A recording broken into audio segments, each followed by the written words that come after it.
Hey guys, in this video, you're going to learn how to build your deep litter coop. And this is a 16 footer with all the options. This is the one we're going to build in the video, but you can get this configured several different ways. If you follow this video, you'll be able to put together any of the models. Since this one has more features, you'll just stop at a certain point. I will make other videos of all the different models, but since this is a relatively new coop that I'm offering, or new kit that I'm offering, this is the first video. This customer, this one's actually going to Texas, and we've got a full roof on here. Eventually, when we offer this kit, it's going to have the roof only come to here. But if you want the full roof, we're going to offer you just the panels, and then you follow the instructions. You're going to be able to figure out how to build the rest of it. Let's go around and see the options on this coop, guys. What you're going to build. You've got your board for your automatic chicken door. We've got a beautiful little light up here. We've got a door that functions. As you can see, the wire is off on this coop because this is an unpainted one. It's going to get painted by the customer when it gets delivered, and they're going to add on all this wire. So we just have some wire on here to show you guys what it looks like. But eventually, when you paint it, you would add all the wire. The wire does come in the kit there. It's just kind of hanging there. This is our auto feed box that you guys are going to be putting on. Luckily, when you order our kit, we already have all this stuff pre-assembled, so you're just going to be able to plug on these boxes. You're going to see in the video how we do it, and very easy, guys. Just follow the video. You're going to see how this goes. I wanted to give a little walk around before you guys start watching the actual instructional video so you can see what you're building. You've got the cupola up top. Got the beautiful little rear wall. All these doors are going to be pre-assembled on your kit, so you're not having to fuss with all the hinges and stuff. We thought ahead a little bit to make it easier for you guys. This customer has the duck hutches on here. There's still some trim boards to add around the back. We're actually going to disassemble this and then palletize it and send it right to the customer just like this. I had to put the first one together. So just wanted you guys to see. Now let's start this instructional video, and good luck, guys. When you get your kit, it's going to come on a pallet. It's actually going to be fully crated, and if you get a 16 footer with the full walls, the outside crate is the roof panels because it perfectly fits on this pallet that way. But when you take the sides off and you've taken the outer crate apart, on the inside of the pallet, this is what you get. You get your pre-assembled duck hutches if you order them, your pre-assembled cupola. We've got our door, all the roof joists, the floor, an entire coop in here, roof pieces pre-assembled, and we've got automatic feed water boxes, all the wires pre-cut for you. So this kit is ready to go, guys. Hey guys, I'm Ben Logan, and this is your instructional video on how to assemble your deep litter coop. So I will be assembling a 16 footer with all the options on it. They come with duck hutches, feed boxes, you can have lighting kits. So we're gonna go over all that stuff. But if you're building one that maybe a 12 footer without any of the options, you could still follow this video. If you're building just the house without the run, you could still follow this video because it's all the same.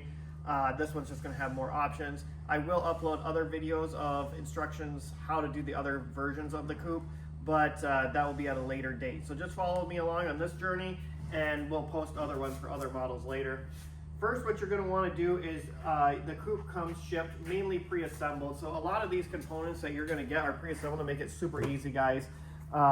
These are duck hutches. Everything's already assembled for you because there's a lot of components there, and I didn't want to confuse you guys, and I want this to be like a couple-hour project and not an all-day project. When you get the coop, if you get a 16 footer, for example, it's too expensive to ship your 16-foot 2x4s, and since they're a standard length that doesn't need to be cut, you're just going to go buy those at Home Depot or a lumberyard. Same if you're doing a 12 footer. So if your coop is 12 foot long, we're sending you all the hard to cut pieces that go onto these 2x4s that are smaller, stuff that we're cutting in the bandsaw that you don't have to notch out. The only thing you're going to have to buy are these 2x4s. So you're going to have to buy 3 unpressure treated 2x4s for the upper part of the coop. This is going to be part of the run. And then you're going to buy 4 pressure treated 2x4s at 16 foot length for the 16 footer or 12 foot length for the 12 footer. Or you could go 20 foot and just order more of these components that build the framework, and you could go as long as you really want. But I recommend going to the 16 or the 12 footer. It just makes it easier. The pressure treat is going to be for ground contact. The reason we're going with 4 of them is because I'm going to double them up to sandwich them together, and it's going to create a 4x4 skid that's just a little more rigid for the longer models. But if you're doing the 12 footer, you really don't need that many. You could get away with just 1. You could get away with 1 with the 16 footer, but I like to beef them up a little bit more. So that's optional. But that's what you're going to need, guys, to get started. And if there were a hard part about this process on assembly, it's just the beginning, putting the skids together, and then after that, all the pieces are just gonna fall together. So bear with me in the beginning, and I'm gonna follow you, or you're gonna follow me, go through these steps, and we're gonna put this together. Okay, so I told you don't have to cut these, and you don't, but I'm gonna show you a way that I do it, just for aesthetic value, and there is one little bit of function here. On the pressure treated skids, if you plan on dragging it around the yard, being a larger coop, most people just leave it in place, but I do cut a bevel on the end of this 2x4 just to allow it to skate across the ground better. You don't have to do this again, you can just buy them and put them in, but you're gonna have a square end of the 2x4, and I like to just put a 45 on it. So if you have a chop saw or a miter saw, bring it over and then just nip the end off to a 45, like that, and all I'm doing is creating that little bevel right there. I'm gonna flip the 2x4 over and do the other side. Like I said, totally optional. You don't have to do this. I'm just gonna show you how to.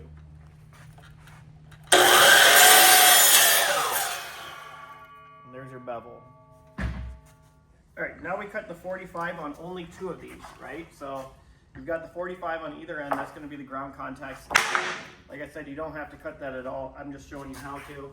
I'm also going to show you how I like to cut these. These are purely for aesthetic reasons, just because a flat 2x4 is not as attractive as something with a bevel on it. So this one's going to be your ridge pole.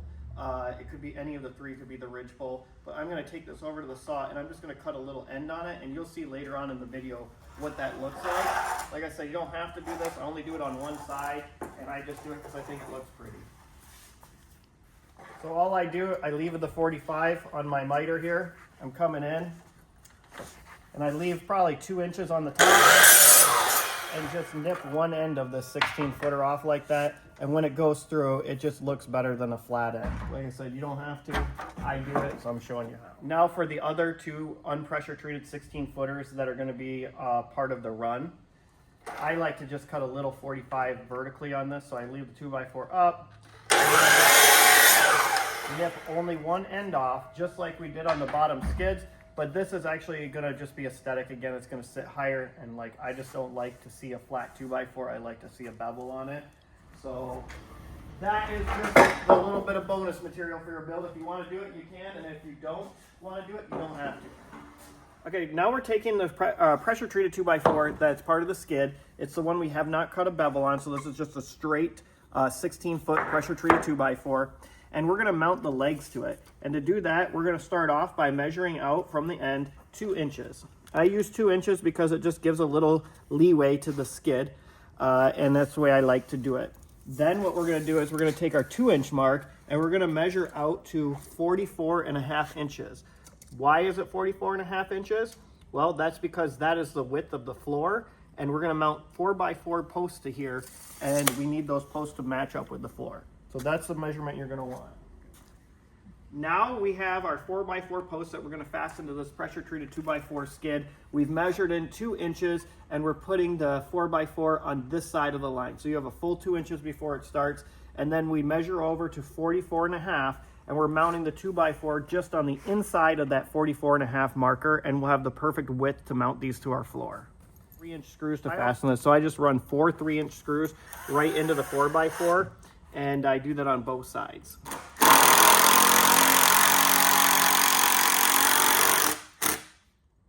Since these are legs and we need 2 of them, we're gonna build the other side. And just to save you guys some time so you don't need to measure twice, you could measure twice. You can also just lay the 4x4s on top of the other ones, grab your other pressure treated skid that is uncut and unbeveled. We're gonna lay it right on top and do the exact same thing, get everything lined up, and you can screw it together right from here and they'll be exactly the same. You'll have your skids.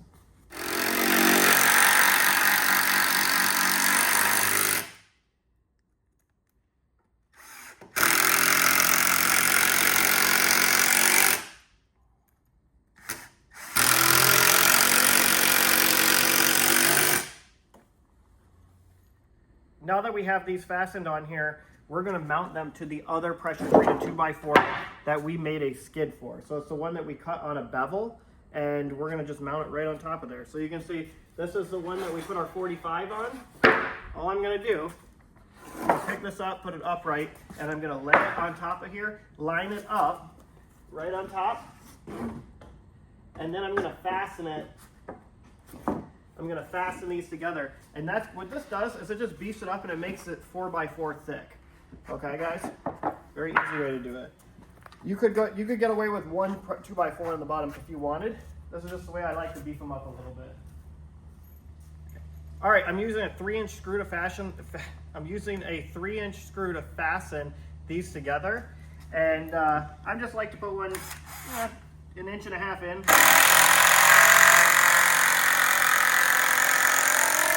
Now that legs the two together, I'm going to go right to the other end now, and I'm going to put one here. And why I go from one end to the other? Well, that's going to get this all lined up perfectly for me. About 1.5 inches in again.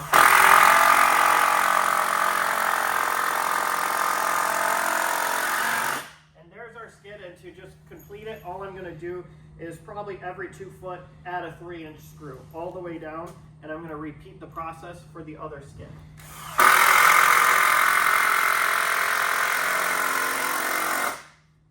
That's good. All I'm doing is repeating the process with the other skid. And I just want to show you close up the effect that we created by creating that bevel. Just if you come over here, you can see that we've got the uncut 2x4, the cut 2x4, and the bevel. And the reason it's like that is because if you're using it like a skid, it's going to slide on the ground better. Like I said, totally optional, guys, but I just want to show you how I do it. All right, now you go over to your kit and you find the 1x3s that say 70 3/8. So these are all cut the same length. There's going to be 3 of them bundled together. And what they are is they create the space between the legs so we can have the perfect space to put our floor on. They're going to mount right here, one of them at least is. And to fasten them, I'm just going to use a 2-inch screw. Your kit comes with a screwdriver bit, so you'll be able to pilot any hole that you wish. I normally don't pilot most of my holes, but I'm in the shop, so if I split a piece of wood, I just cut a new one. But I'm going to supply a drill bit for you guys, and just use it at your own discretion. Any screws near the end of a 1x3 would be wise to pilot and screw in, just so you don't split the wood. So we're going to put one here. We're going to screw it in on the other side as well. And we're going to put one right here. And the final one will go in the very front, but that will go later on down the line when we get more of our frame in place. I just want to show you what this looks like. We've got our 1x3 fastened to either side of these 4x4 legs. And what this does is it sets the distance. All we have to do now is go find our floor and set it right on top. This is our PVC floor, and it's meant so it doesn't rot out during the deep litter system and the composting toilet effect that you're going to have go on in the coop. All I'm going to do is I'm going to lift it up, and I'm going to let it fall right over onto these 4x4s. And when I screw it together, I'm just going to use my knee to line it up as I go. Well, first one's easy. What this is going to do is this is going to square this right up for you, because those 4x4s are going to act like a square, and it will be nice and plumb once we screw this all together. You're going to see there's already a pre-drilled hole here, and I'm going to bring the PVC sheet perfectly level with this 4x4 on the side, and I'm going to run in a screw. I'm going to do the same right here. I like to actually add 2 screws to these, so I'll go back around, I'll add 2, but use that hole in the beginning. And then that's lined nicely up on the corner. Then, like I said, I'm going to use my knee to kind of shove this over, and what that's going to do is it's going to square this right up. So move that around, kind of manipulate it into place. Make sure you're pretty level with that 4x4. There we go. Same right here, guys. Move this in. Like I said, sometimes I like to use my knee on it just because if you're working alone, you never have enough hands. So just kind of hold that, run that in. You can see that's flush. I'm going to just add another screw, the 2 inchers that I'm using here. Oop, here we go. Just right beside it, just give it a little more bite. Now the exciting part begins, and the easier part. So this is one of the coop walls where the nesting box is going to go. There's one on each end. We're going to start with this because the way I have the tabs designed is going to make it a lot easier to assemble and line everything up. All you have to do is line up that floor tab, and I've got these 2x2s set for the perfect height, so it's going to actually plumb up your floor, and it's going to keep everything nice and square. All you got to do, you bring this side right to the edge so everything's nice and flush, and then I'm going to add a 2-inch screw right here into the leg, and it's going to just hold it for me. So that's temporarily going to hold the wall, or not temporarily, just going to leave this in, but that's That's it. I normally, if I'm in the shop, I use a nail gun, but since you guys aren't going to have that, you're going to use a screw. One on each side here. And we're going to do the exact same thing on the other wall. We're going to do the exact same thing just on the other side with the other wall. Line up the tab on the floor. It slides right in. This thing's all pre-cut for you, and it doesn't, you know, assembly couldn't be any easier than this, guys. Just keep it flush. Add those screws in. All right, Katie's gonna help me put the front wall on now, and you can identify the front wall because it has this amazing little chicken door where the chickens are gonna come in and out. It has these shutters already pre-installed. We decided to pre-install a lot of this stuff to make your assembly very easy. And just like the side walls, we're just gonna lift it up. And we're gonna line it up on the tabs on either side of this, just like that. And then we're gonna grab the floor. We're gonna push that into the slot here.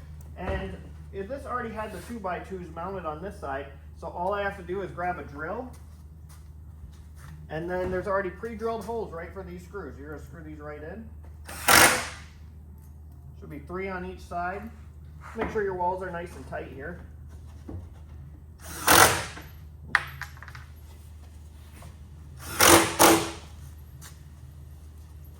Sometimes I like to add one right here in the post like we did on the other one. Not necessary, but I like to add it sometimes.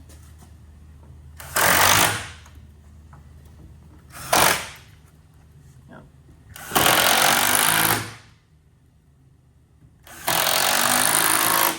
All right, now we're gonna go do the other wall. Back. Now we're going to do the exact same thing to the back wall. We're going to assemble it. It's already prefabricated for you, so it makes it very easy. 2 people are able to lift it up, line it up with the tabs on the outer side. That's going to give you some pretty good alignment. Now we just have to line up our floorboard here. We're going to lift that up. Let me just open up this door, push down on the floor a bit, and it's going to line right up.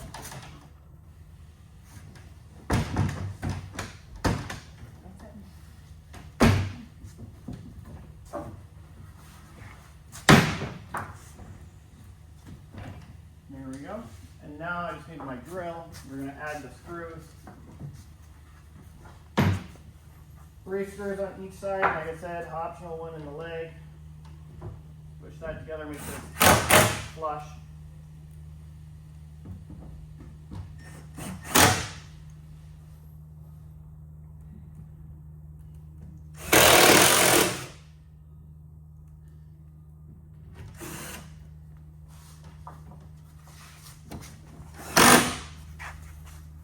All right, now the next job is we're going to add the top peak here.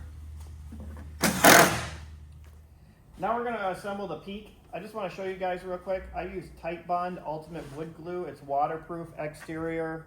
You can buy this pretty much anywhere. I like to put a bead of it right down here. So when we assemble this, I like it to have the that adhesion power out of it. But since this one has already been pre-bought and we're actually assembling it for the video and then disassembling it to ship it, we're going to leave the glue out because that would make it too hard to crate up. So what you do after the glue is on there, and like I said, the glue is optional. I like to do it, and I'm going to show you all the things I like to do, and you can choose if you want to do them or not. You're going to use these black screws that come with it. This is just a 1-inch screw. The reason we're using 1 inch is because we don't want the screws to go all the way through. And if you do use longer screws, it's okay. You're just going to want to, after you fully assemble the chicken coop, go inside and just grind the tips off because you don't want sharp things protruding into the chicken coop. So you're just going to add a couple of these. I'm going to put 3 in. So the 3 with the glue in there would make that totally bonded together. So you can see that that's going to be nice and strong. We're going to do the same to the other side. All right, pretending to put the glue on, guys. Putting this up here. You just, to line this up, you just bring the edges perfectly in line so that taper is going to fit perfect. And then we just screw this right in.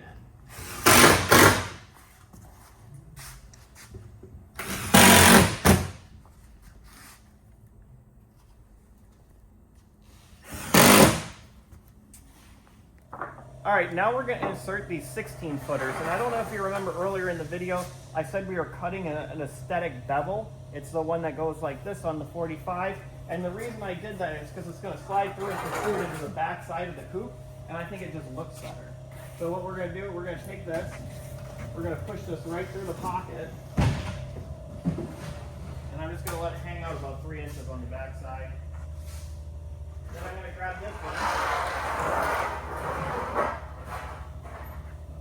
and I'm going to take the other 16-foot 2x4, and I'm going to put it through these pre-cut slots. So what this is going to do is going to perfectly align your framework for building this coop. Then what I'm going to do is I like to start it 3 inches protruding out the back, and it doesn't matter if you have a 16-footer or a 12-footer. This is just going to give you a good baseline to start with. So I'm going to take 3 inches, I'm going to make a mark right here, and I'm just going to push this down to the 3-inch mark.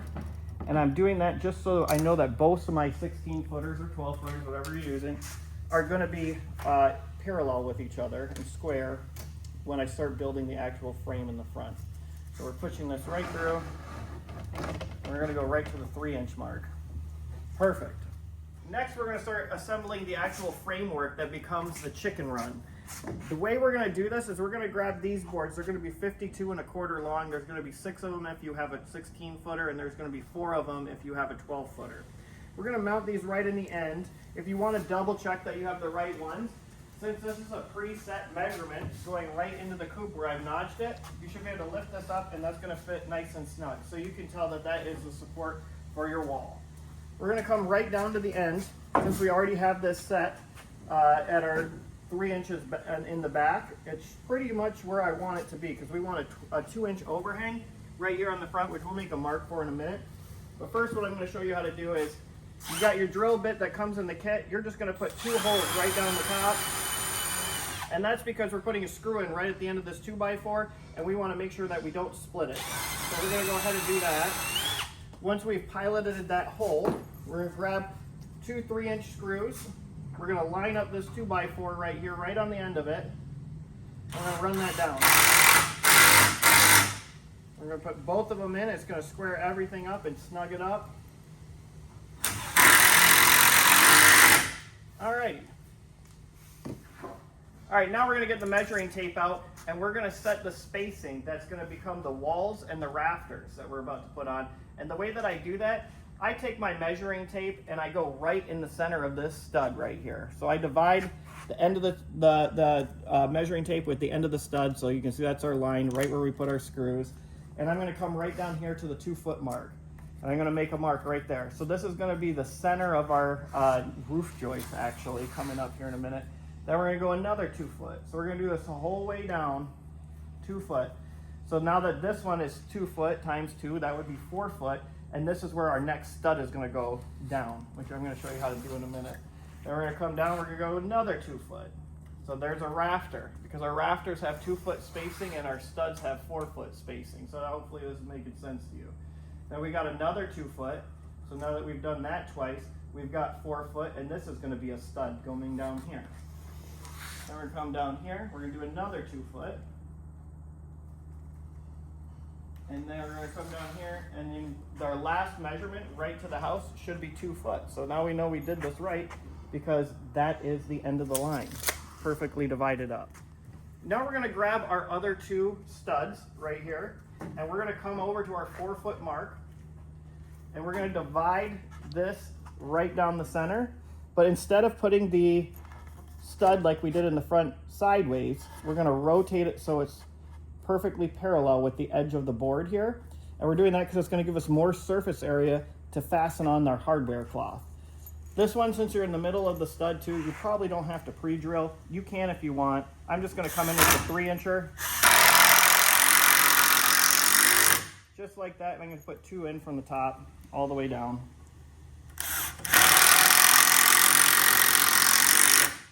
Yep, and then we're going to come right down here. You can see we have our line for what's going to be a roof joist at 2 foot, and we're going to come down to our next 4 foot measurement, which I told you would be a stud, and we're going to do the exact same thing.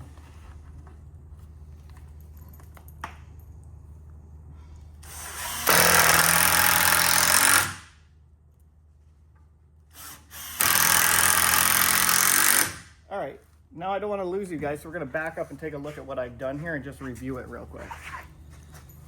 We fastened our stud to the front, flat right on the end of the 2x4. Then we measured in 4 foot. We have our next stud on center. So we measured from the center of this stud to the center of this stud. It's 4 foot.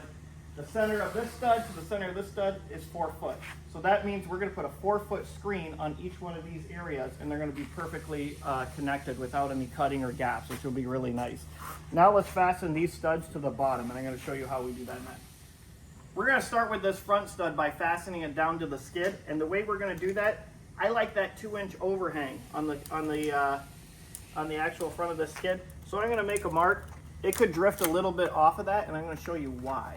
So we're going to put this right here, and that actually looks pretty good. We're going to take our level now, and we're going to put it on the front of this stud.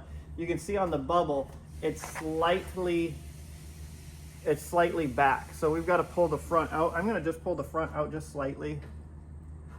And if the front, you can't pull the front out enough, you can always tap it back up here, which is, we started with 3 inches overhang out the back of the coupe.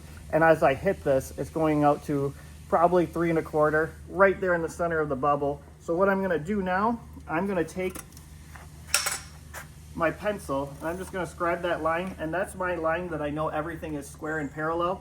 I'm going to take my drill bit now, and from either side I'm going to put a clearance hole. Let me just do that real quick. So I got my line so we didn't lose our spot, and I'm just going to, on an angle, put in a clearance hole so we don't split our 2x4. There's our clearance hole, and I'm just going to add 2 3-inch screws, which I have in my pocket here, to either side of this 2x4, just like that. And it looks like this 2x4 has just a slight twist to it, so I'm just going to kind of bend it with my hand when I run down this other side, and that will square that back up. So you see I'm just going to muscle that around a little bit. There we go. That one's fastened. Now we're going to double check that we're still level here, which we are. And now I'll show you what to do next. All right, now that we secured our front stud to this, what's going to be a header here, we've got to make sure that it doesn't move back and forth, because if you remember, we just put a level on it, and the way I've designed this is a little unique. This 2x4 goes right through this chicken coop house, and the way we're going to lock this board in, this header, from moving, I'm going to take a 2-inch screw. I'm going to run it right into that 2x4 right there. Now I'm going to do the same just back here. And then I'm going to pick the middle spot, and I'm going to put another one. So we've got 3 of them in there. Now what have we done here? If you come back to the back here, you can see we still have our overhang. It may not be the exact 3 inches we started with, but we've leveled it. And so it's just moved slightly. And we've completely locked this in now. So now the house and the run are one solid piece together, and it can't move. Now that it's totally secure, we know we can put a level on these studs right here, fasten them to the skid, and we're going to be nice and plumb with this wall. Congratulations, guys. We're almost there on this wall. All we have to do is fasten these 2 remaining studs. If you remember, we have not fastened them to the skid yet. Now that we have this all secured, it's not going to move. We're just going to grab our level again, and this actually normally sits so level just because gravity's pushing down on this pretty level. It stays pretty plumb. So I'm just kind of tweaking it slightly over, so when we put that wire on, it's going to look good. Again, you can grab your pencil and make a scribe mark right here. I'm just going to go ahead and run a screw in. You're more than welcome to use your provided clearance bit there to put a clearance hole in. I normally don't have these split. Now you're just going to add one to the other side, and you're going to do the same to this stud. So you're going to come over here, this last stud on this wall, you're going to grab your level, you're going to look at it. Like I said, again, it looks pretty plumb. I'm going to tweak it over, about a 1/4 inch over to the left here, just so I'm level on my bubble. I'm going to add my screw, and then this wall is ready, and we can go to the next wall and do the exact same thing. Okay, guys, I sped this clip up, and I'm going to do a voiceover on it, just to give you a little more clarity on what's going on. So we've got our stud here that's going down to the skid, and we've lined it up with the very end of our 16-footer that's protruding all the way through the coupe. I fastened it, and now I'm measuring out 2 foot. 2 foot is for the rafter. The next 2 foot, which would be the 4 foot marker, would be for the stud going down. There's going to be 2 studs if you got a 16 footer. But basically what you're going to do is you're going to measure out 2 foot markers all the way down, and you know that every other one is going to be a stud. So you can see where I'm fastening it there. That's the 4 foot mark. In the middle of that, there's a 2 foot mark. You're going to see what the 2 foot mark is all about later, but right now you just got to worry about putting in your studs. The studs are the wall that are supporting the entire structure that's going to be your chicken run, and they're also what's going to be what you mount up to your chicken wire or hardware cloth that comes with the kit. So right now I'm going to round around the corner, grab my level, putting the level on there, and you can see I'm beating back and forth because that 2x4 that's a 16 footer that protrudes all the way through the chicken coop is not fully secure yet. So it's just floating in there, able to move back and forth. We've got our mark on the ground, which is 2 inches in. And I'm looking at my 2-inch mark, screwing in the actual stud there. I'm going to come back, probably grab the level here in a minute, and I'm going to check if we're level. Once we're level, we're going to look at the actual 16 footer going through the coop. So we have it level here.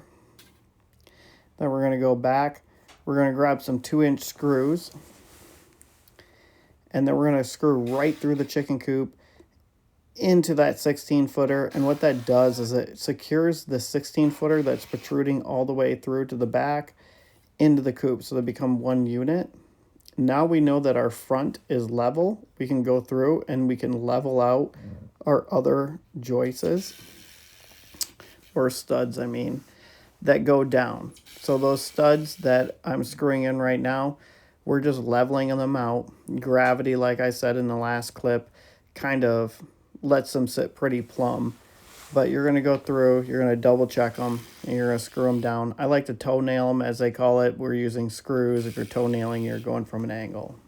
Now, if you remember, guys, we took a 1x3 and we fastened it to these legs. There was 2 of them that we fastened. There was a third one that's left. That third one I said we were going to put on the front of this chicken run to give our even spacing, and it's right here. So all we're going to do, now that we have our studs fastened right down to our skids on both sides, and you probably saw in that video I sped stuff up on the other side. So we've got both walls now set up. We're going to take our little pilot drill. We're going to drill through the 1x3 so we don't split it. You can use an 1 1/4 or a 2-inch screw. It doesn't really matter. I'm using a 2-inch here. You just bring it flush right with the end of this 2x4. Screw that in, and we're going to do the same to the other side.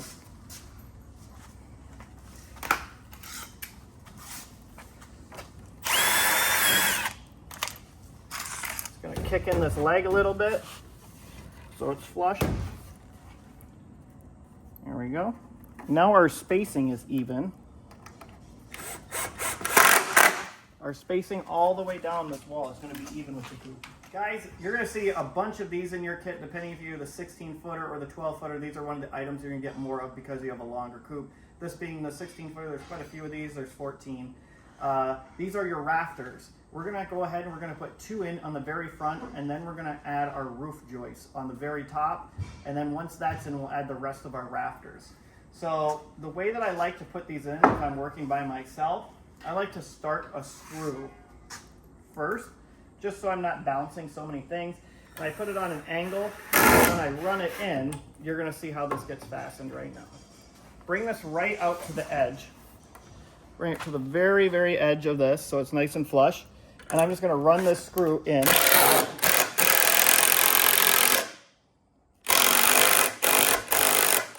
Just like that. We're going to put one in from the bottom in a minute. We're just going to leave that one in to hold it. We're going to do the same to this side.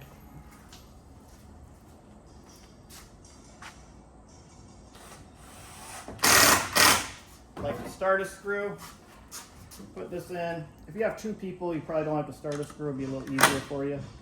Bring this right into the edge.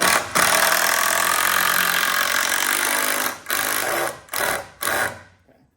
Now what I'm going to do, I'm going to add the roof joist. Let's go ahead and do that. All right, this is our last 16 footer that we have available to put on the coop, and it's the one where we cut the bevel like this, and this is going to be your roof joist. Like I said, this bevel, totally up to you guys. You could have left it flat. I'm going to show you why I like the look of it. I've already provided this notch in the very top. That notch is perfectly fit for a 2x4. So that's going to, again, give you alignment, building this thing, making it a lot easier. We're going to bring this right up, and then I'm going to come to this side. I already have my roof joists up here to hold it. This is actually a lot easier with 2 people. I'm going to show you how I can do it by myself, but I'm going to come up here. I'm going to take 2 3-inch screws. I'm going to put them diagonal into this joist until it just barely pokes through.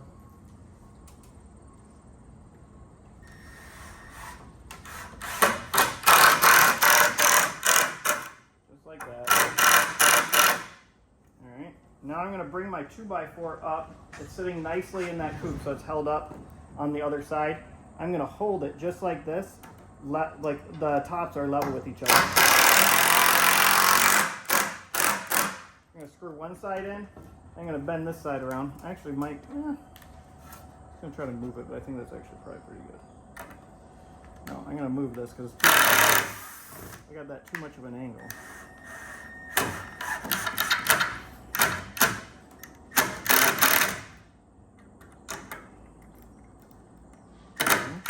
It's a little tricky. So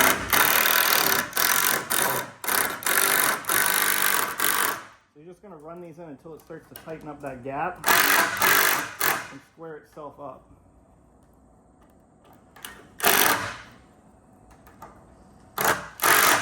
Okay, now we got that held, we're going to go and put the rest in. Now that we have these 2 rafters installed, and that's keeping our ridge pole secure, we're going to go ahead and add the rest of the rafters. And I don't know if you guys remember, but remember how we did the 2-foot marker on this? We did the 2 foot and then the 2 foot. So we got the 4 foot where we've got the actual wall stud. The 2 foot, if you remember, I told you was going to be for the rafters. So what we're going to do is we're going to add all these rafters at these 2-foot marks, and we're just going to run a screw in right from the top, just like we did the front one, until we get all the way to the end. And you split that 2-foot mark right down the center. So, dropped a lot of screws today. So we're putting this in right here, diagonal.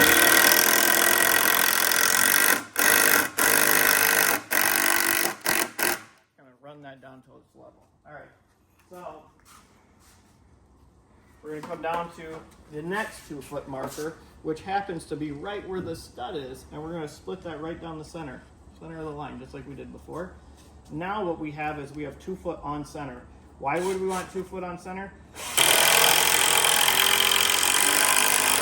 That's because the chicken wire, or the hardware cloth, comes 2 foot. So we were able to go right on the center of this, take hardware cloth, go right over the top. Some of our Coop models, you can buy them where you have a open roof, so you'd be covered in hardware cloth, or you can have a fully covered roof. So you want to have those 2-inch spacing, just actually to keep everything nice for that chicken wire. It's a lot of rafters, but it makes a very strong coop. We're going to come down to the next 2-foot one. And guys, you're just going to repeat this all the way down, splitting that 2-foot marker right down the center. Here's a quick time lapse of putting together the rafters. Every 2 foot, guys, right on center. Congratulations, guys. You're making huge progress. Keep it up. We've got our roof rafters up here. And now you're probably asking me, Ben, how do we fasten it to the ridge pole? Well, here's how we fasten it to the ridge pole. We're going to come up here, and to keep these square, we're going to grab our measuring tape. We're going to go measure to the inside, or the middle of this 2x4, right in the front. And we're going to go 2 foot, just like we did on the sides. What that does is it keeps our 2 foot on center spacing perfect. So you can see how that 2x4 was off. I just move it over to the 2 foot marker, and now I'm going to be able to fasten that in with a 3-inch screw. I'm going to go all the way down the top of this ridge pole, making marks at 2 foot intervals. Once I have them marked at the 2 foot marker, I'm going to grab my 3-inch screw. I'm going to come up to the rafter, and I'm going to put a diagonal 3-incher in, just like this, at the center of my 2 foot marker. I'm going to do that to both rafters.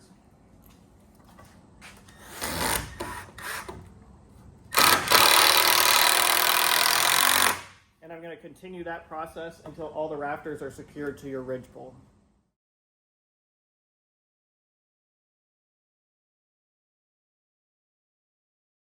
All right, guys, next you're going to find 2 2x4s in your kit, and you're going to take them to the very front, and the other one's going to go in the very back. We've already established our spacing with the 1x3. What this is more structural support for when we put on the door on the front. So it's going to be a base plate. The 1x3 is more of just a spacer and to cap off the wire that we're going to put on here. The way I like to fasten this on, I like to, I don't have a million hands here. I like to start a screw right here through the 1x3. I like to bring this little base plate board right up, level it up with the 1x3 right there, so it's level on both sides. I'm going to start a screw there. I'm going to do the same just down here. Keep that level. Then I'm going to use my pilot drill and I'm just going to go on an angle. And I'm going to add a 3-incher right on in, and that's going to be a more secure union with that fastener to the frame. So we can do that on both sides.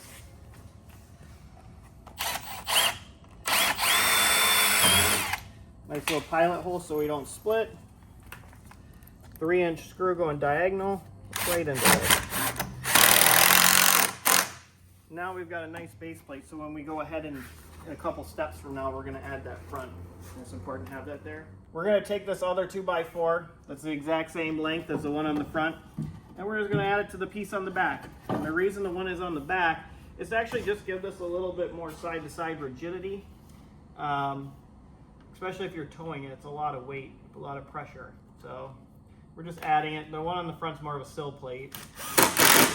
And then this one's here just to beef things up. And we're just going to fasten it in the exact same way, guys. I'm using I like to use these shorter screws to keep it level. Keep it level with that 1x3. And we're just going to do the same. We're going to pilot in on both sides. And grab 3-inch screw. And go right in.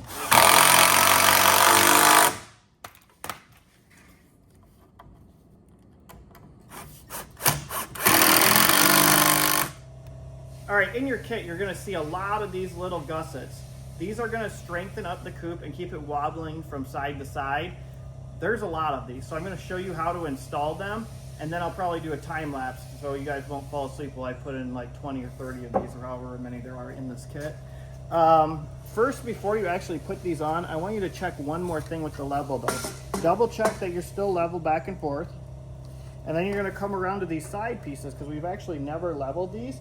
And you see this one's slightly off. We're going to come around to this one. And this one's actually a little bit off, not too bad. So now we got to figure out where this one's off, and what we're going to do. It's not off that bad actually. So it's actually more square than I thought. Maybe this 2x4 had a bend on this side. This frame is still pretty flexible until we get these gussets in here. What you can do to square up your frame is you can just push this slightly this way or that way, and just kind of tweak it, and once you get it tweaked into position, once you add those gussets, it's locked in. So I like to double check this. So you see how I'm center of the bubble right there, center of the bubble here, come around to this side, we're center of the bubble here. We're just going to double check this. All right, now our frame is nice and plumb, and we're going to go ahead and add all these.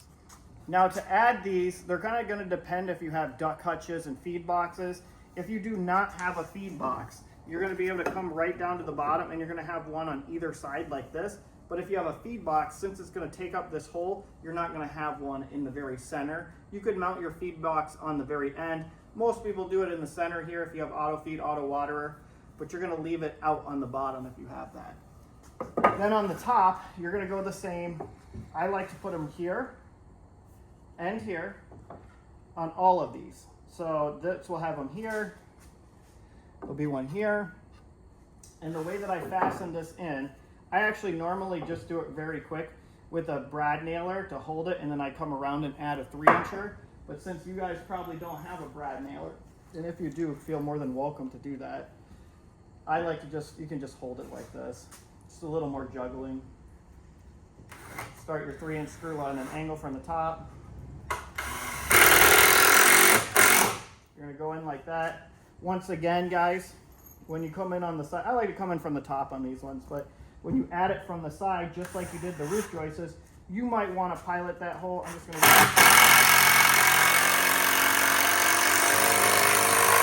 see how that pulled that in nice and tight. Now once we add these to all these different positions, and I'll show you where those positions are after I add them, it's going to be rock solid, guys. Here's a time lapse to give you guys a better idea where we're adding these support brackets. We're pretty much adding them between the studs and the top and the bottom. If you have a feed box, you're just going to leave a blank space because you don't want to block the spot for the feed box or the duck hutch. But for the main part, they go everywhere between top and bottom. All right, congratulations, guys. You added your gussets to a lot of these studs, making this more secure.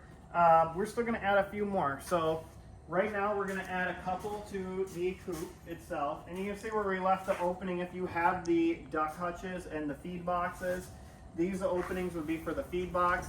If you did not have the feed box, you would add one right here, guys. It's pretty straightforward. It's got to be open for the chickens to eat the feed.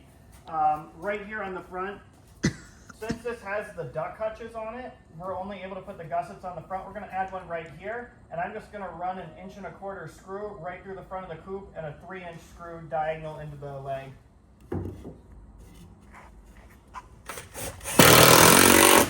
Got the 1.25" right through the body of the coop there, and then a 3-incher diagonal through the bottom. Line that up with the edge.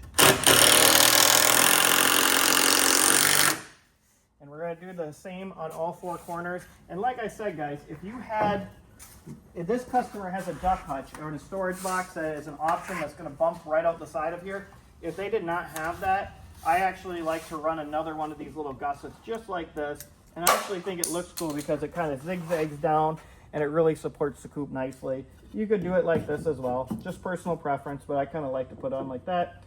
Like I said, this one's got the duck hutch though, so we're going to leave that out and we're just going to add to the other 3 corners where we already have it. Okay, the last pieces we're going to put in that are going to tie this together are called collar ties.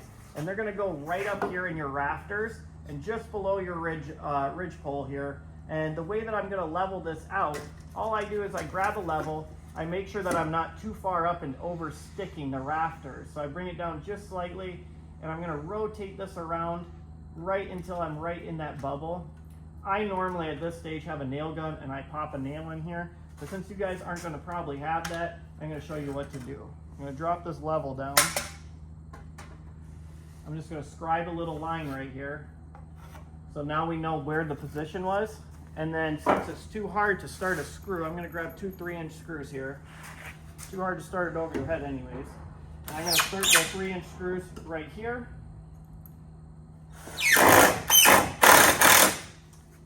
Now I'm going to bring this back with my started screws, add it to the front here, level it with my lines, so I'm level again. Let's add these up.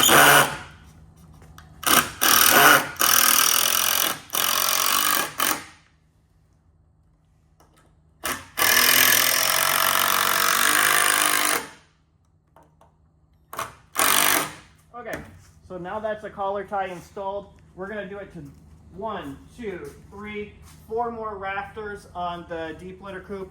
You're not going to add one to the very front because I'm going to show you next we're going to build a door frame for here. The door frame's already pre-cut.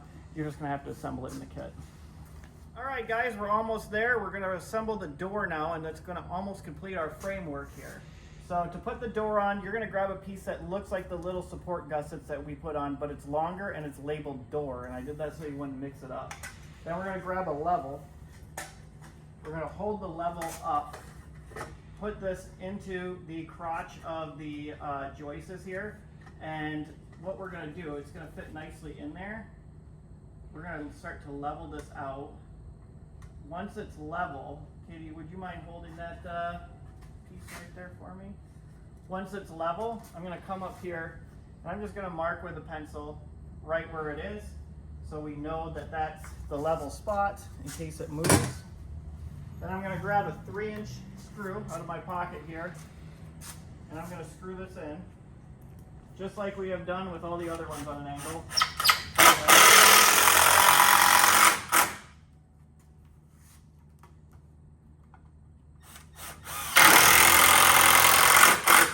Feel free to pilot that if you want, guys. Then we're going to grab one of these posts, and there's 2 posts that look just like that, and that is the frame for your door work. We're going to put it up like this. Yep, okay, you got it right there. And what we're going to do, we're going to grab the level, and we're going to level this out by moving it around. We can see our bubble here. We actually already put marks on this because we were cutting these pieces a minute ago. So what you're going to do, you're going to do like we did. You can put a mark on either side of this 2x4. That way it does not move. It's level right now, up and down. So if you were to get there, you got your bubble level. It's sitting nicely up here in the frame. And all we're going to do now, we're going to come in from the side. Good idea to pilot again, guys. We're going to diagonally turn it just like that, and I'm going to add one to the other side here. So just kind of twist this so it's level. There we go. Or square.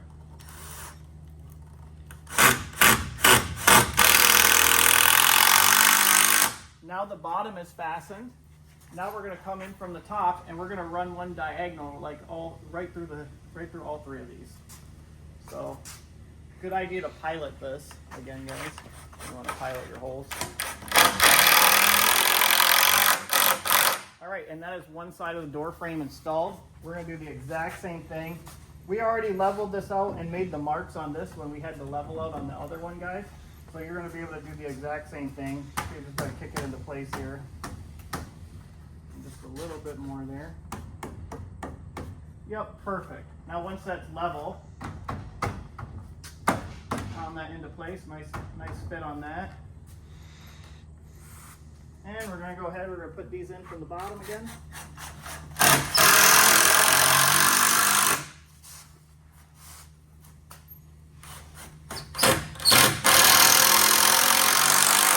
And there you go. There is your door frame. Just going to add one up to the top here.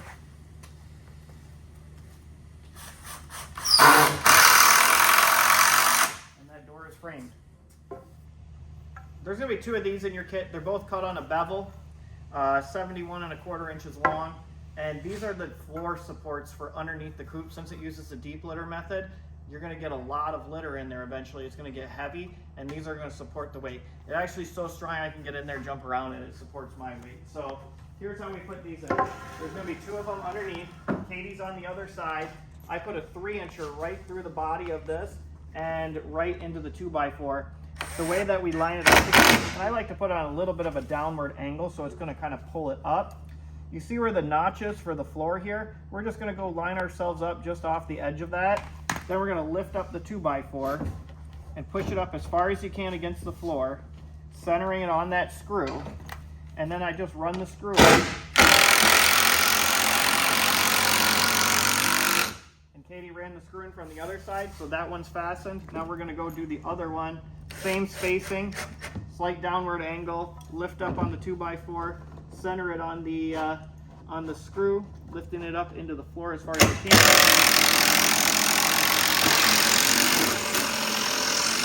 There we go. Now we've really pulled that together. If you look underneath, you can see what we've done there. We've got nice support underneath. So you've got a floor joist now underneath there on both sides.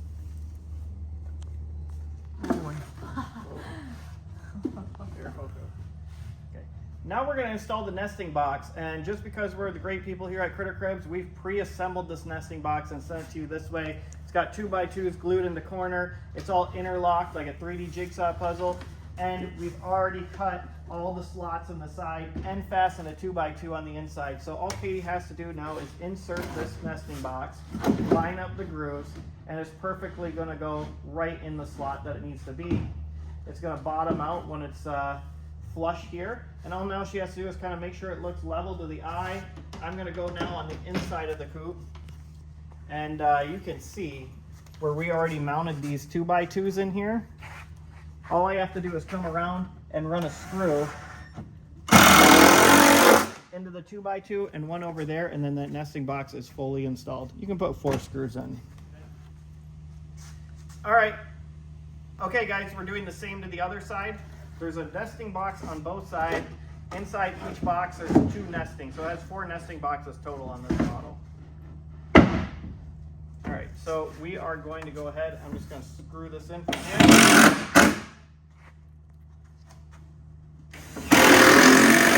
And now that is fastened on.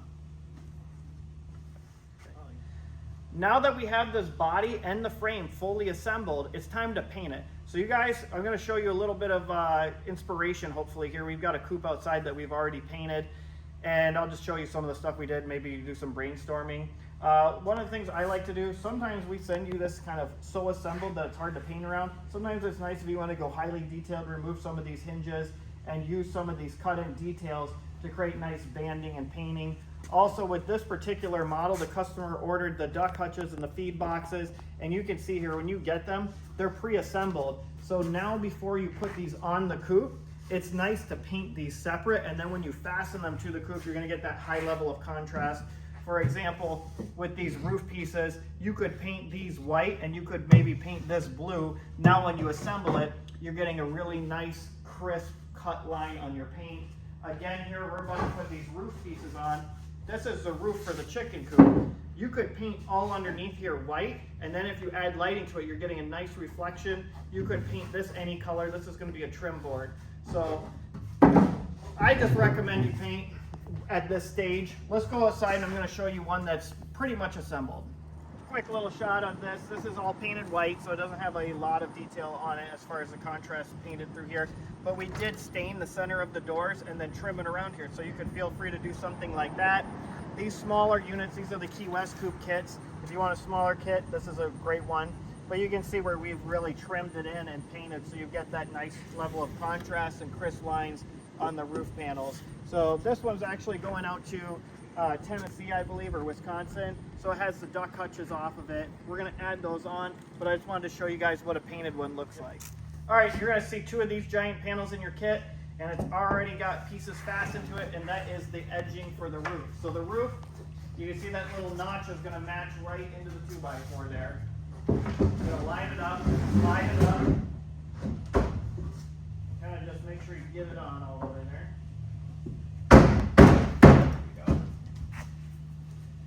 And then all I'm going to do in the kit, you're going to see these little chrome screws with kind of a fat washer on them. I'm going to use that to fasten the roof because they're not going to poke all the way through. Like I said, if you do use longer ones, guys, make sure you go in there and grind them.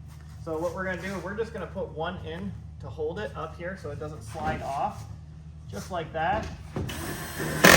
And we're going to go grab the other roof piece. All right, now we're putting up the second roof panel here. There we go. And all we want to do at this point, when we line this up on this side, you want to make sure that you adjust this so they don't overlap with each other and they fit really nicely. Once we have this all screwed in, we started with just the two here, then we went to the other side, we lined up that, started those, so we get a nice straight line here, and then we're just going to finish adding our screws into the roof. There's 3 on each side here. And then sometimes I just like to add 2 more up here to keep everything flush. They'll be in your kit. And then the last screw we're going to add to the roof, we're going to take a 3-incher and we're going to go underneath this right here on an angle into this 2x4.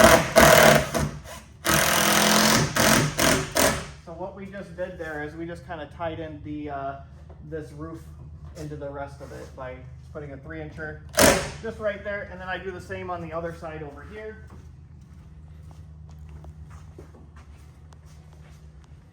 Gonna just go in right on an angle underneath those.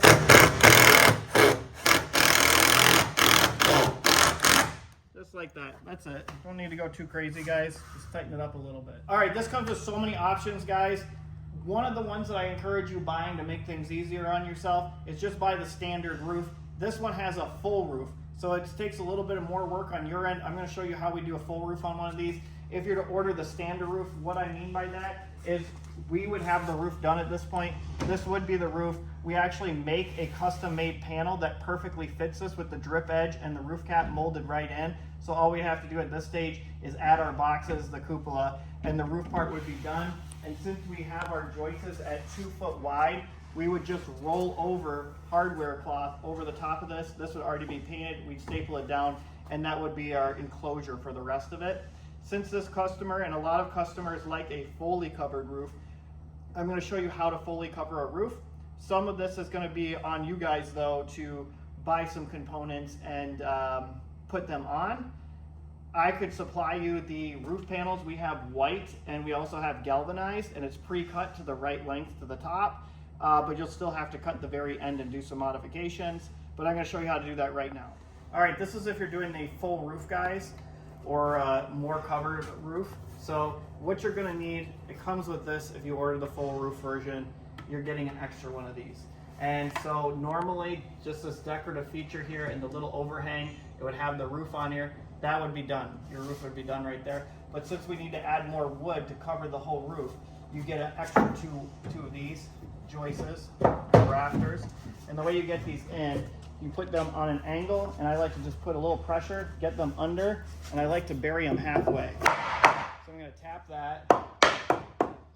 That now is halfway covered. So if you come over here, you can kind of see it's halfway under the roof. So when I add another sheet of wood over here, it's going to be supported on that seam.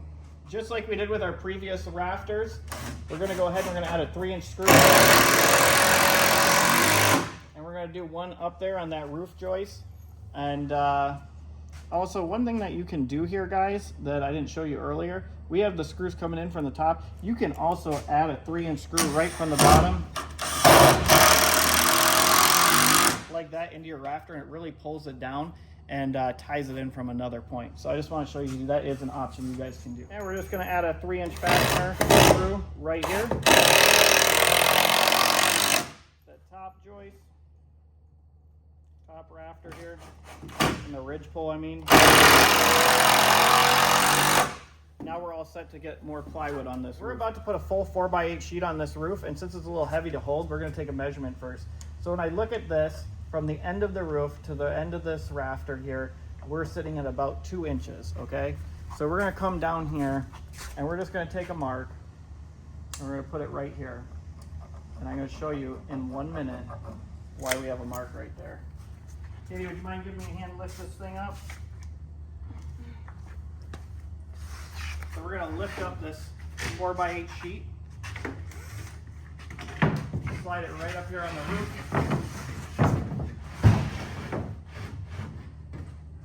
I'm going to level it up with this other piece here, and then I'm just going to add a screw. How are you looking on your mark there? Yeah.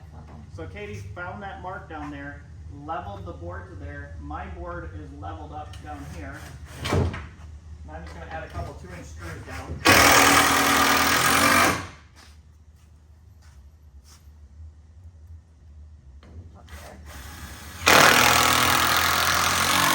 And we're going to do the same thing on the other side. All right, same as we did on the other side. We're doing to this side. I made a mark. We're lifting this 8-foot piece up. Okay, he's going to level it out with the other roof there. And then I'm going to find that mark, which is right there. So this thing actually fit perfect without too much adjustment. Sometimes if you have to move it up, you're going to have a little gap down there between this and the other roof. But the 2x4 underneath should still cover everything.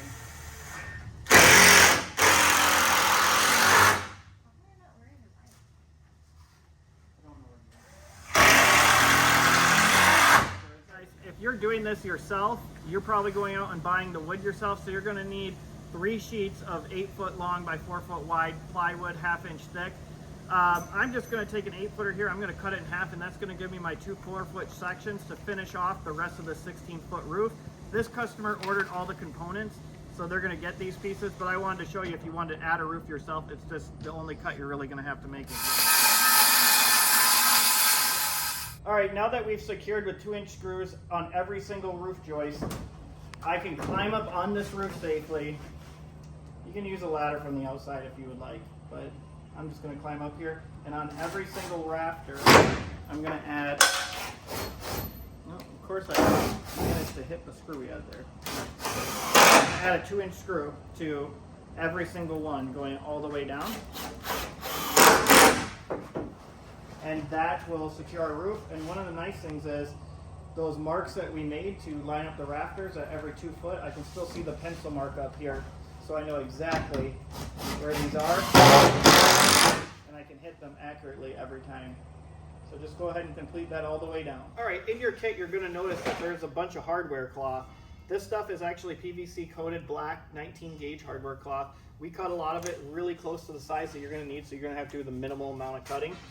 This stuff is 2 foot tall. So the 2 foot tall stuff really goes around the bottom of the coop and around the front door. You're gonna know by the length. So the length of this pretty much just goes right along the back. Since this is equipped with duck hutches, the duck hutches are gonna take up some of the space that would be hardware cloth if you did not have duck hutches. Now, I have a pneumatic staple gun at the shop, but just for showing you guys, I'm gonna use this little hand one. This is a wide crown stapler. Wide crown stapler is nice to use because when you shoot it on the wire, it's easy to catch the wire and go right over the top. What we're gonna do, I'm just gonna put one just like that in. Well, I'll try it again. I'm clearly used to using it. This is the one you're probably gonna use. This is a hand stapler.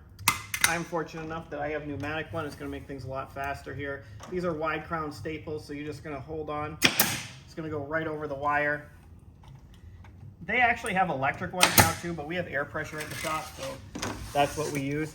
Now, since I'm taking this back off and sending it to a customer, I'm not gonna finish this off, but every maybe 4 inches, I would put a staple along the bottom, and then I'd work my way one way till I got to the other side. If you start, say, in the middle, then you go back the other way, you can end up with a wrinkle. So it's just good to go from one side to the other. Now, when you come to the very end, what I like to do, I just like to bend this around, and then you're just gonna add staples all the way down, and it's gonna sit nice and tight in there and keep you predator proof. Ready? All right, guys, these are the 4 foot wide, and it's gonna be probably somewhere around 60, 62 inches long. These are gonna be your vertical coverings that are gonna go over the hardware cloth here, right onto those 4 foot space supports that we put in here. Since this has the feed and water boxes on it, it's gonna have a smaller amount of wire here, but we're gonna show you how this goes on, and you're just gonna repeat this for all of them that you don't have water or feed boxes for. So what me and Katie are doing is we're holding it tight. We're starting on the 2 bottom corners. We're pressing it against here to make sure it looks nice and flush going up, which it does. And I'm just gonna go ahead, I'm gonna pop a staple. Nope. Let's go. We started there.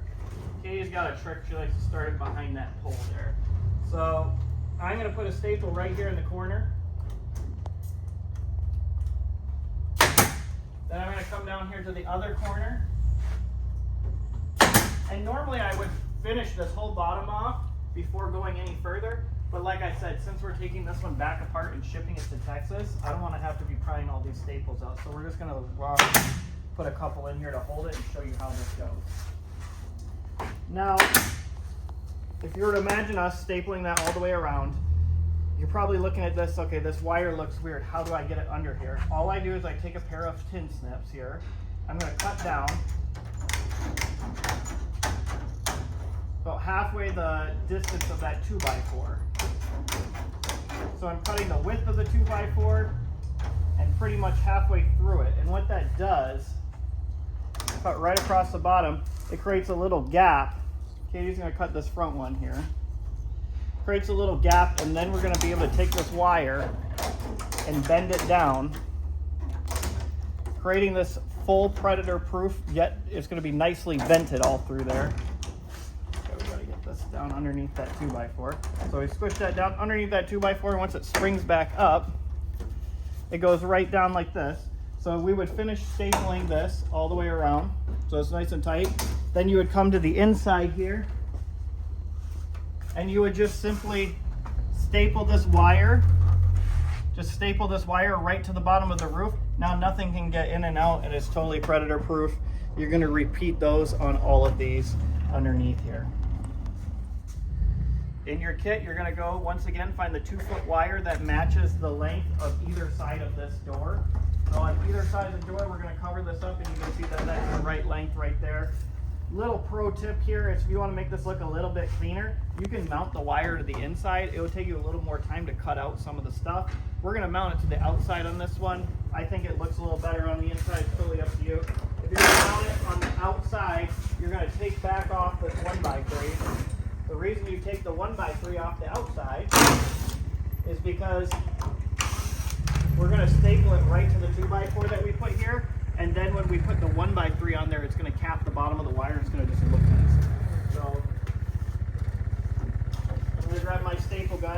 going to hold the wire up here. We're going to bring it kind of level down in the bottom with that skid.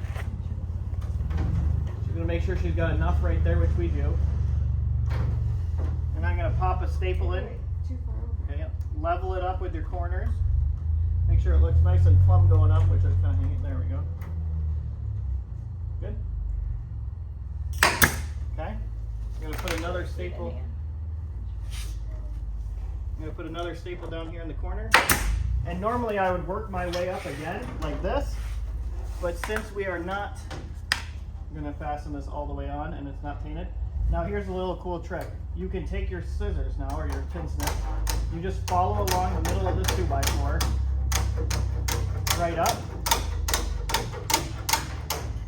There you go. Now you would finish stapling this on, and this little cutoff, you can put this right here, or like I said, to make it look a little prettier, you can mount it right to the inside. You just have to notch out for that 2x4, which I can show you how to do. It's super easy. All I do is just notch that a little bit. There you go. It goes right on the inside. Staple that on. Do the same to this side. Once you have the screen on the front, and like I said, this is just loosely on here because we're going to be pulling it back off. This would be stapled all the way around nice and tight. You can, if you ordered this, if you're going to free range, this is the mounting board that I made for the Run Chicken door. So they have a Run Chicken door. It's all metal. You can buy it with my kit, or you can buy it on Amazon yourself. All you have to do is order this door. It's an option for these. It perfectly is going to fit between these two 2x4s on the front. All you're going to do is, once it's painted, you're going to screw it on. Now if you want to mount your Run Chicken door, this hole is the exact hole size that you need for the door. You're going to just screw the door onto here. Once it's screwed on, you're just going to cut out the wire on the inside, probably put a couple staples or screws in from the back so that wire is not floppy, and that's the installation for your Run Chicken door and our automatic mounting door. This is our optional duck hutch or storage box. It can be used as a storage box or a duck hut. It comes pre-assembled because, like I said, here at Kritter Kribs, we're doing a lot of the work for you right up front. This is designed to fasten inside these legs. That's why it protrudes out like this. And it's so easy to install, guys. We're just going to lift it up, put it right between the legs, just push it right in there. There we go. Now Katie's going to level out this side. I'm going to crawl underneath and I'm going to fasten. There's 4 holes that are already pre-done for you. I'm going to use 2-inch screws. So once Katie levels that out, you can come on the inside with me. See how she has that leveled right out there? On the inside, I'm going to go in here, kind of crawl under. And if you take the camera and you shine it under here, you're going to be able to see the holes. So you can see how there's a mounting hole here. There's a mounting hole here. All I'm going to do is I'm going to take the 2-inch screw. I'm going to fasten it right in like this. And I'm going to do the same to this side.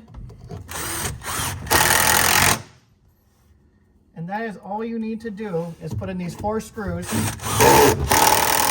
and have someone hold it level for you. And that is how you install the duck hutch / storage box. And usually there's one on each side. You can probably order one of them if you wanted, but it looks way better and way more balanced if you order 2. So that's how you install those, guys. This Coop also has the automatic feed and water boxes, and we're going to mount them in the center. Like I said, you could mount them in the front too. I think they're more balanced in the center. The way that we're going to mount this, a little cheat is, I like to take a 2x4. You could use your purchase because they haven't been put in your Coop yet. Lay them right there on the ground. These are just some cutoffs that I had. Then you're going to start your screw. So I like to put it just on this high part here. And once your screw is started here, we're going to go ahead, we're going to lift this right up onto the 2x4s. Now what the 2x4s are doing, they're giving you a little bit of space, correct spacing. Now how are you on your, come over your way? Yeah. You want to make sure that they're even on both 2x4s. So I'm about halfway on this one and a little bit less than halfway on that one. So we're going to come over just a little bit more. You good there? Alright. So now what I'm going to do is I'm going to take a little bit of pressure off my 2x4, lift it up a little bit. I'm going to run the screw in. I'm going to go over to Katie's side. Lift it up a little bit. Run that screw in. Now you can go ahead and you can add a few more screws to each side here, so it's really fastened on there well. But just to demonstrate and to show you guys, we're going to put the 2 in there. Now next, all we have to do is add a little bit of hardware cloth on the top of this, and we're pretty much buttoned up over here, guys. Same on the water box on the other side. All right, now we're going to go ahead and put the metal on the roof, and before we do that, we got to figure out where the cupola is going to sit. If you order the kit that just has the plastic roof that only covers the house, the plastic roof actually will have an indentation where the cupola goes, so you won't have to measure this. You'll just put it right on there, and there'll be 2 roof caps that go over. The plastic roof will be just like the plastic roof we put on the cupola and the other components itself. It just covers only this. But if you're doing the full roof like this customer is doing, that covers the whole thing, we don't make a plastic roof that big, so you have to cover it in metal, and we're gonna have to do some measurements first. So first what you're gonna do is you're gonna measure across your cupola, and it's gonna say 14 inches. You're gonna go to half 14 inches, which is gonna be 7 inches. So I'm gonna make a mark right here at 7. Then I'm gonna come up here to the roof and climb right up on top. And I'm gonna measure across the top here to figure out what the width is, because we wanna put the cupola on the center of this coop roof. So it comes to 51.5. We're gonna come over to 25 3/4. That's gonna be our center mark. I'm gonna make a mark right down the center mark that kind of comes down a bit. And then we're gonna mount the cupola up here and make some scribe marks so we can figure out where our roof cap's gonna sit. Center mark here on the cupola, we've got the center mark here on the roof. I'm gonna bring this center mark to line right up. Now the cupola is in the center, and I'm just gonna make a scribe line on either side of this cupola right on the roof. That way I know where the roof cap's gonna go to, because we're gonna put the roof cap on first, because I like to recommend doing the roofs a little different than traditional methods. I'm gonna show you why. So we're putting a metal roof on this coop. You could do a shingled roof, you could do any kind of roof that you would like. You could do cedar shake roof. We're doing metal because it lasts a long time. Traditionally, when you do a metal roof though, you would lay the panels on there and then you would cover it in a metal roof cap last. Thing about those metal roof caps is they make them so wide that it proportionally kind of destroys the aesthetics of my chicken coop. So I use a smaller roof cap, and it's actually not a roof cap at all. This is vinyl corner cap. So vinyl corner cap is made for vinyl siding, so it's exterior grade. It goes on the corner of your house, and it would take vinyl siding in this thing called a J-track. The J-track just happens to be the same width as the metal corrugation. So if you put this on first, you can then slide the metal in, which is a little backwards from the way you traditionally do a metal roof, but it works really well, and that's the way I'm gonna do this roof. So I'm gonna show you how to do it. This is something that you would just have to go buy at Home Depot if you're doing a full roof. This particular customer is gonna get it in their kit because they're the first one to order one of these as a kit. And the reason I wouldn't want to offer this in the kit with the full roof is because it's just too much cutting and measuring, and there's too many variations for you guys putting the roof on. So you're getting a roof if you order our kit with just covering the coop. But if you order a full roof, the only thing I can really send you is the panels if you wanted them, so you don't have to cut the metal. All right, so what I'm gonna do first, I'm gonna lay this up on the roof. And I'm gonna figure out where that cupola lies. So remember I made 2 scribe lines, one on either side of the cupola. We're gonna bring this right over to the end. And this is right at the end. I'm gonna give it a little bit of play there just because the cupola, I want to have a little bit of room there. So I'm also gonna give it probably about an inch overhang on the end here, but I'm also gonna make a scribe right at the end of the roof. So where the roof ends, I've got a scribe mark, and I've got a scribe mark about 1 inch further. I'll show you what we're doing there. So the furthest away line that was an inch out, I'm gonna cut very carefully with the saw.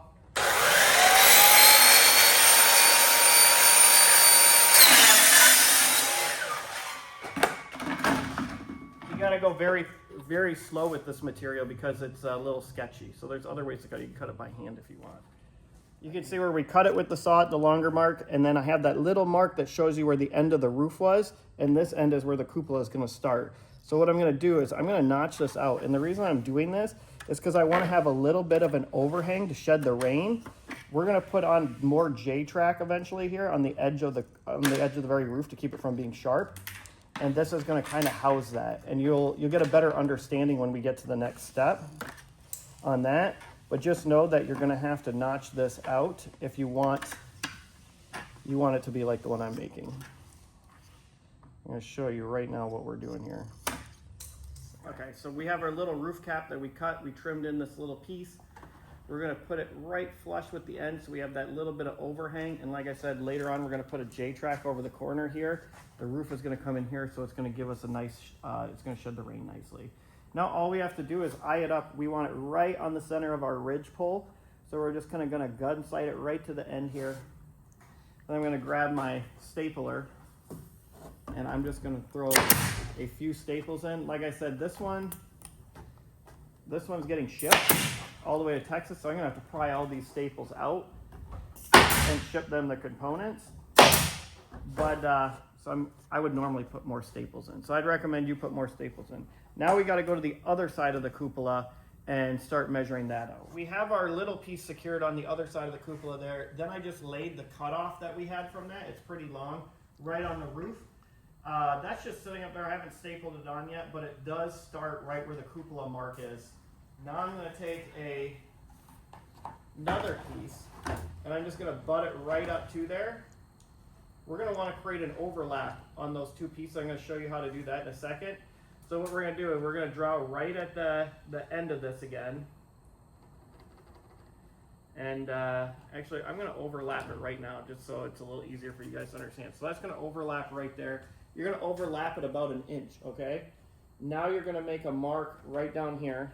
That's going to be your cutoff, and or we're going to notch into it, and then we're going to move about an inch out, and we're going to do that overlap like we did on the other side. So I'll show you how to do that. So I made a quick little mark where this piece actually overlaps the other piece, and now what I'm going to do, I'm going to cut out so they're going to sit flush. So we're actually going to cut it a little bit different. We're going to cut it right down that seam right there, and then you just kind of got to get in there and cut that right out. It's a little difficult actually to get these scissors in here. But once you get that cut out, what this does, cut the other side too, so I can show you better.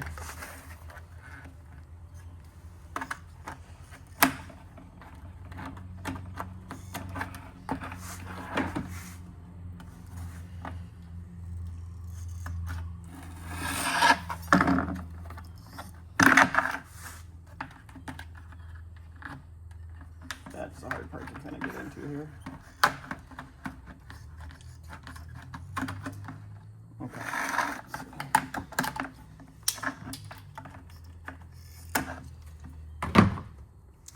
Okay, so what we did there was we created a situation where we can overlap over the other piece. So we've notched that right out. Okay, we cut our little notch, and I'm going to bring this right to the end here. Now you can see we have that overlap down there. We have to figure out where we're going to trace that overlap. So I'm actually going to go up on the roof, find out where this overlap is, and make a mark on both sides here. All right, then I'm gonna come down, I'm gonna show you how we're gonna cut this. Now we're gonna fasten down this cap. We're gonna start with the first one that we did here, and we're making sure that the line we put where the cupola is at the right spacing, so the cupola is gonna fit in that gap, and it is. So what I like to do, I like to look down on top of this ridge pole. This is a wooden piece down here, and I like to make sure the cap is perfectly centered, just looking straight down. And I like to tack a staple on each side. And I'm gonna walk down here. I'm wearing shoes that aren't really fit for roofing, but we're gonna make it work. All right. Now I like to make sure that this is centered on the ridge pole. So we know that this cap is centered up. And then normally what I would do, I would run staples all the way down. I'm gonna only put a couple in, because like I said, this cap's coming off and going to Texas. So if I was doing a final build, I would be putting more in. Now, do you remember how we notched this out, guys? This is actually the other side. How we notched it out and overlapped it? Look at that overlap. That's just gonna sit down right on there like that. Okay, so now it's gonna shed the rain. If you like, you could put a bead of silicone right there. And all I'm gonna do, tack, come around to the front. We can see we've got our little overhang here. We're going to make sure it's centered on the ridge pole, which it looks like it is. Attack it, tack it, you'd add some more staples in, but boom, now you've got your roof cap. All right guys, if you're doing the full metal roof, you're gonna need to cut your piece at 49 inches long. If you're ordering a kit and you are getting a full roof, even though the full metal roof, you're gonna have to do more work of your own, I can supply you with the metal pieces since I have these custom pre-cut, and then they don't have a sharp edge because they cut them with a shear. If you're cutting them out of a longer 10-foot piece, you're gonna have to tin snip it. It's gonna be a little sharper and you got a lot of cutting ahead of you.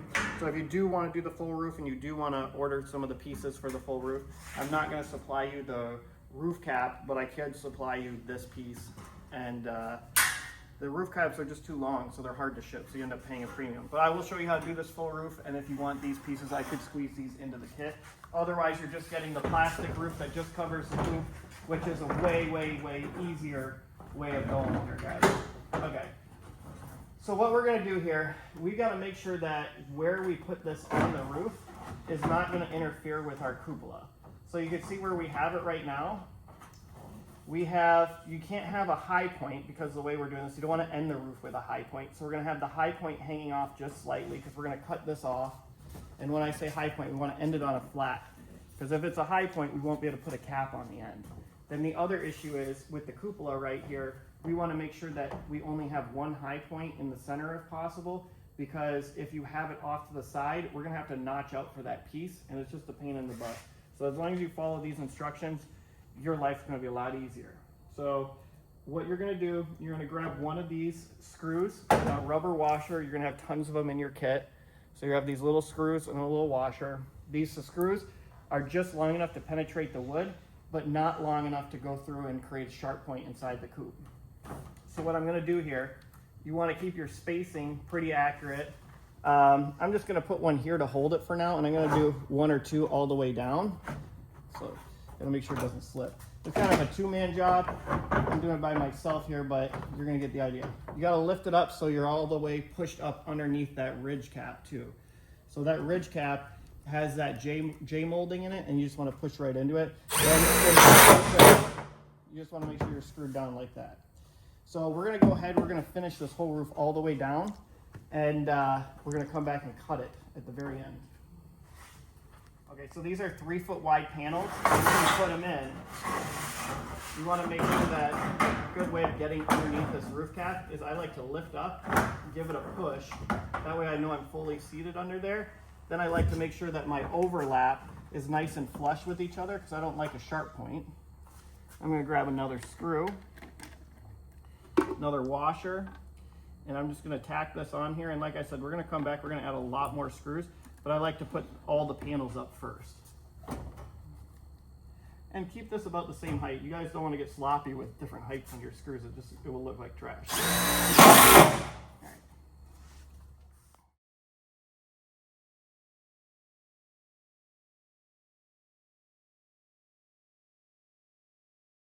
Okay guys, I did a time lapse of putting all those sheets in. That's really straightforward. We're not cutting anything there. We're just putting them up. Now the only crucial thing about putting the last one in is you do not want to end on a high point, but the way that I have it spaced from the beginning, if you do the same and you're the same length, which you should be, you're not going to have a problem. If you do have that problem, you're going to have to shift the other end piece all the way around, back and forth until you do not end on a high point. And I'm going to show you what I mean by a high point. So when I put this up, you can see that we are not ending on a high point, because if we cut it right here level with the roof, we're just missing it. We're going to be on a flat. So I'm going to screw this in, and then we're going to come back and cut this, and you'll get a better idea of what I'm talking about. Now that we have the roof fully on, you're going to see that it's hanging off the front and the back. You're just going to think that, why is this hanging off the front and the back? Because we're going to cut it, and the easiest way to cut it, if you have a cutoff wheel. If you do not have a cutoff wheel, what you can do is you can take a pencil or a marker, you can scribe the inside right along the roof where we're going to cut it. You could take that piece off, and then you could cut it with tin snips. I'm going to show you how to cut it with the grinder real quick. So always use a little safety gear, guys. These abrasive discs, they stink. You cut it with them all day long, and you don't want to blow your nose at the end, right? With that disc. Put on some safety goggles, some eye protection. Probably wear some gloves. And then what we're going to do, we're going to come in, I'm going to hold this.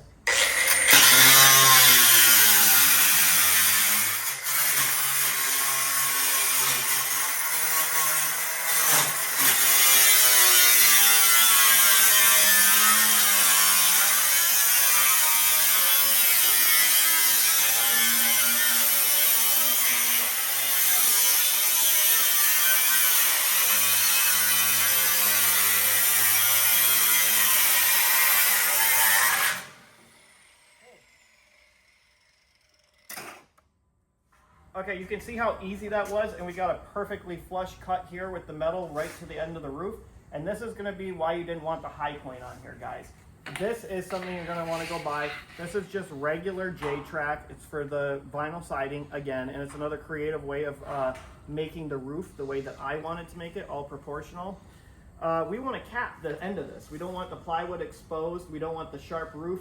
We wanna cap it. And since all the roof caps that they sell for metal are kind of metal L bracket, they're sharp. And I don't want anyone cutting their head on this, and I like this because it's plastic and it's not sharp. So the way that we're gonna create this feature, I'm gonna show you, remember how we notched out on the top here? See how that fits right on the metal? And you see how that slides right up? I don't like how this is wide open here. So what we're gonna do, we're actually gonna notch the end of this. And the way that I do that, I just come down onto the J-track and I cut the edge of it, right down the edge right there. And then I'm gonna cut right here. I'm gonna do the same right here. And then I'm gonna cut it right there. Now what we've done there is we've just created a little tab on it. And the reason I like the tab is because if you cut it on both sides and slide it right up, it's gonna cover up that hole and cross over, and I think it just looks nice. So what we're gonna do then, we're gonna come down here, after we have that buried up here, we're gonna make a mark right at the edge of the metal roof here, and we're just gonna cut this right here. So all I'm doing is, I've made my mark, I'm gonna cut this J-track right here. And then, since this is going to overhang slightly, I like to just cut a little bevel, just like that. Now guys, this is it. Ready? And you can slide it right up like this. You slide this right up. That's going to be your perfect cover. And then all I do is I take the staple gun and I'm going to staple this on underneath. And you've just capped the end of the roof. So you're going to repeat the cutting the metal and capping it on all the other 3 edges. And that's it. I gotta show you how I throw a staple in so you're not confused. I got the staple gun, I go underneath, and I'm gonna put 1 in because I gotta pry it back off, but you guys would add maybe 3 or 4 down there. And look at that. All right, guys, here's a time lapse of the other side, and you can see that I'm just fastening the metal on the roof, going 1 panel at a time, making sure it's underneath the J-track up top. And when I talk about J-track, I'm talking about the roof cap that we just put on there. We're making sure that the metal is fully seated underneath and then it's overlapping well. When I say overlapping well, I mean that it's lining up with the next panel next to it. So there's no sharp ridge. They're all lining up. You kind of rotate it up, shove it in, get it underneath that roof cap. Yep, just keep at it, guys. Make sure that roof is seated, and then once it's at the end on a flat point, cut it with the grinder or tin snips, and then add the edging. Simple as that, guys, and you have your roof. Just follow the instructions. All right, a little video to go over what we've done. And pat yourself on the back, guys, because you just did one of the hardest parts if you're putting on the metal roof, and the metal roof is on now. So this, I just want to show you how I did that. When we cut that, if you were confused at all, this is the end product. You see how we have the overhang now, so the rain's going to shed away from this. We've kind of cut this. This just kind of covers the gap. This has actually a venting roof cap technically, because there's a little gap all the way through. So it's going to vent right up, and I like that feature about it. So even though it was not its intended use out there in the world, it works perfect for this chicken coop. And then you can see with this roof, I just have a few screws in here, but what you're going to want to do is you're going to want to be pretty liberal with your screws, put a lot of them in there, and they'll be in your kit. So use your discretion, space them evenly, be methodical about it. But yeah, you're going to want to get this roof so no wind gets under there and pulls it up. But you can see how gorgeous and rewarding it is to put on the tin roof. Yes, it's a little bit of work. Yes, you could use shingles. The tin just is just a nicer option, I think. Like I said, our kits are only going to come with the plastic vacuum form roof over the house, and what you're supposed to do with this is just cover that in hardware cloth so it's like an open run. But a lot of people are going to opt for this, and that's why we're making this part of the video, to show you how you do it if you want to do it this way. Now the only thing left here is to put the cupola on the roof. One of the things with the metal roof, if you were to use the vacuum form roof, the vacuum form roof will have an easeway for that cupola to go up there, align it, and it will sit nice and level on the roof. The problem with the metal roof is it's got these corrugated bump outs, and the cupola is going to bounce on top of that, like teeter-totter on top of it. So now what I have to do, I have to go up there and just rest the cupola on there. I'm going to make a mark. Then we're going to notch out for this, and we're gonna put the cupola up there and it's gonna rest perfectly. But that's the last thing you gotta do. All right, now we're gonna cut those little grooves that we need for the cupola. What I'm gonna do, I'm gonna put the cupola up here. It's gonna sit right between the two caps that we put on. That's why we have the gap. I'm just gonna write back on here, or just a B, so I know what side is what, because these are probably not perfectly centered, and if I rotate around, I could get frustrated. So I'm gonna put this here. I'm gonna find the center of this bump. I'm gonna make a mark. Do the same over here. Okay. I'm gonna bring this down. You could actually, if you want to get creative with it, I don't know how creative you can get. You could trace that right here, but I'm just going to use a piece that's cut off and trace it so I know how to cut it. Okay. Now that we have our marks on our cupola, I'm actually just going to take a piece of scrap, because what we're notching out is this shape right here, and this is a piece of scrap from the roof. You could just draw a little arch or measure it out, but I think this is going to make it a little cleaner. All I'm going to do is trace that on one side, flip it around, trace it on the other side. I am going to cut it a little bit more because it's going to sit on this angle, so the inside half of that wood will have to be ground down just a little more. You get the idea what I'm doing in a second here. Now I'm tracing the other side, and all I'm going to do now, that I have this mark here, I don't know if you can see that mark, I'm going to remove this material. So the way that I'm going to remove this material is I'm just going to flip this upright, just like this. And then once again, I got my trusty grinder. This time I've switched it out for an abrasive disc. This is just a sanding disc. I'm going to do that because it's going to be a little easier than clearing it. You could use a jigsaw if you would like. This is just what I'm doing because I'm kind of cutting it up more of a taper than just straight through.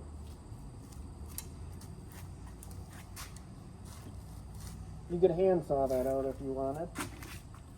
And I'm just gonna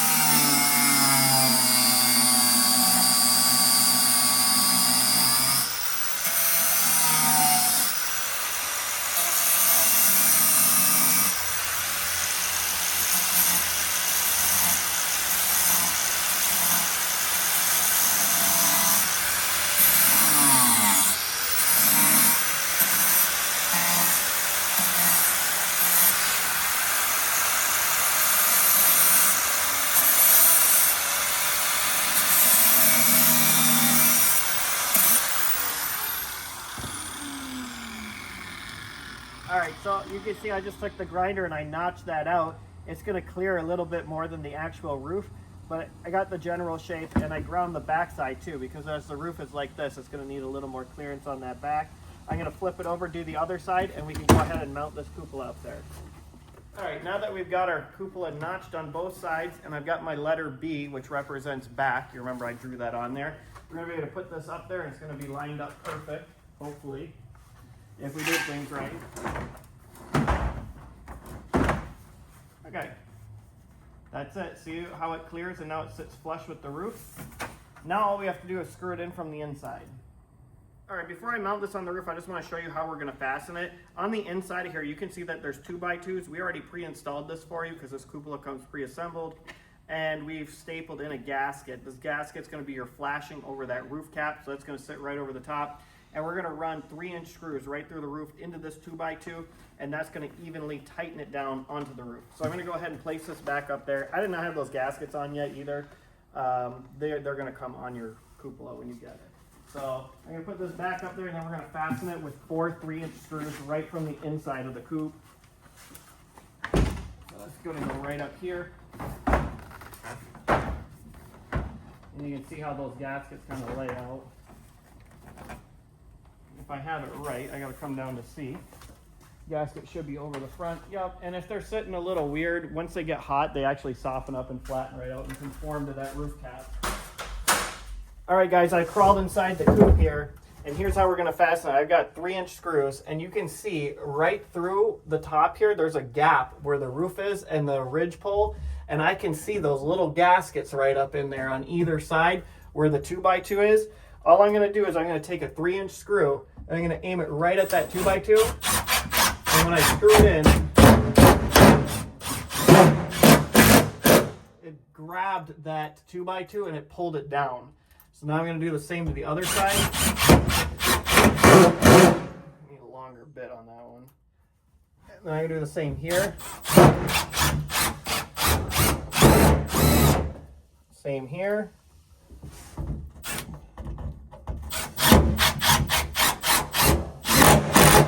Now our cupola is fastened on, so we've screwed it right into the 2x2. Okay guys, in your kit you're going to find this door frame for the front door. You're obviously going to want to paint this first, since this is an unpainted kit going to Texas. It's unpainted, and I'm not going to paint it to show you, but you would paint it, and then you would grab 2 foot of wire, 2 foot wide wire, and you would staple it down here. This is a little narrower than 2 foot, so you're going to have to cut a little bit off the side. So you've stapled your wire on, you've got it painted, and now you're ready to mount it.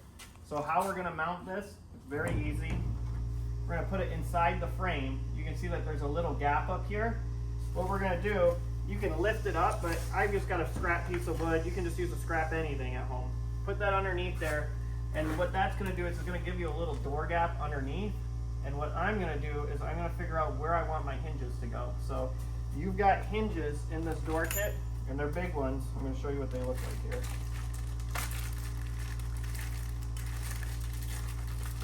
So this is a hinge. This is a decorative large hinge. We're going to put it right here. So we're going to put it at the top of the door, and we're going to leave a little 1/4 inch gap on the one side of the door. Screw this in, and that's it. Since I'm working alone again, what I'm going to do is I'm going to mount it to here first. So I'm just going to grab my pencil, if I can find it here in my pocket. Oops. Kicked my shim out. Well, I'm going to make a mark, and I'm going to put the hinge on, I'll lift the door back up. Anyways, I'm going to make a little mark there. I'm going to screw the hinge onto here, and I'll show you what's my 2 hinges mounted to this post here. And now I'm going to put a 1 screw into the door. So I'm going to space it out a little bit. I'm going to put a screw in there. And then I'm going to space it out a little bit from the hinge and put another screw in the bottom. We still have our shim in the bottom too, so there's a gap there. Alright, so now we can take our shim out of the back here and then see how our door operates. If it's hitting anywhere, you just move it around till it's not. Now we have to mount on our lock. So if you look through this kit, you're going to see there's a little lock here. Open it up. All I'm doing is I opened up my little lock here. You can see the kit. I'm going to mount the bar to the door, and then I'm going to mount this to the post. And once I screw it in, that's going to be secure. So I'm going to screw that in real quick, and you'll be back with me. That was easy, guys. We've got our lock mounted, the door's operating nicely, we have a handle. The only other thing that this setup is going to need is a safety catch. So this closes. If you can imagine the wires on here, you have no way of getting out. You'd be locked in with your chicken coop, in your chicken run, in your coop. So this has obviously happened to people before, so they make this latch cable. All you're going to have to do with this latch cable is open this up. We're going to dig in here. It's just a little cable with a hook on it. But if you forget this piece, like I said, you could be locked in your coop. Now you could run this through, there'd be chicken wire on here. You could run this through your chicken wire. It's a little sloppy that way, so I'm going to show you the way that I like to do it. I just grab a nice big drill bit. I line it up with the actual top of the part we're going to put it.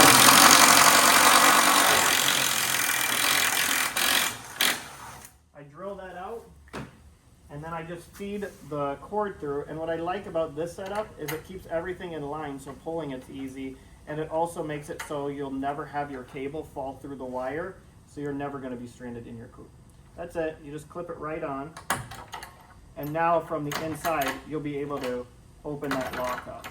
So that's it for the front door, guys. Now we're going to turn to the inside of the coop and mount these roosting bars. So you're going to see these roosting bars. They're 70 1/4 long, 70 1/8, somewhere in there.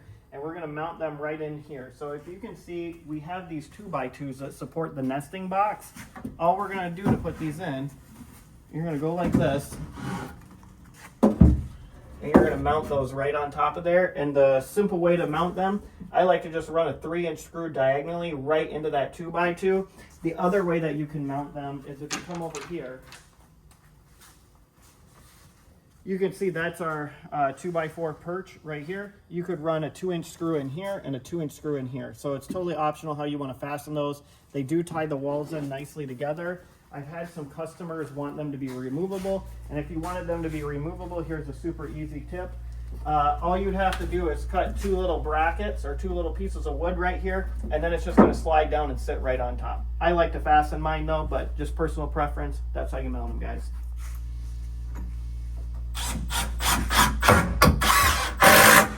Okay, there's our 3-inch screws mounted from the top into the 2x2, and there are super solid little roosting bars right in there. You can add another one on the top, which I've done in the past. Some people don't like it because they say if you have too many chickens, they can poop on the other ones. Personal preference, again, in the kit you're getting these two. If you want another one, you can always put one up there. Now that the coop is almost complete, we're just going to worry about putting on some trim.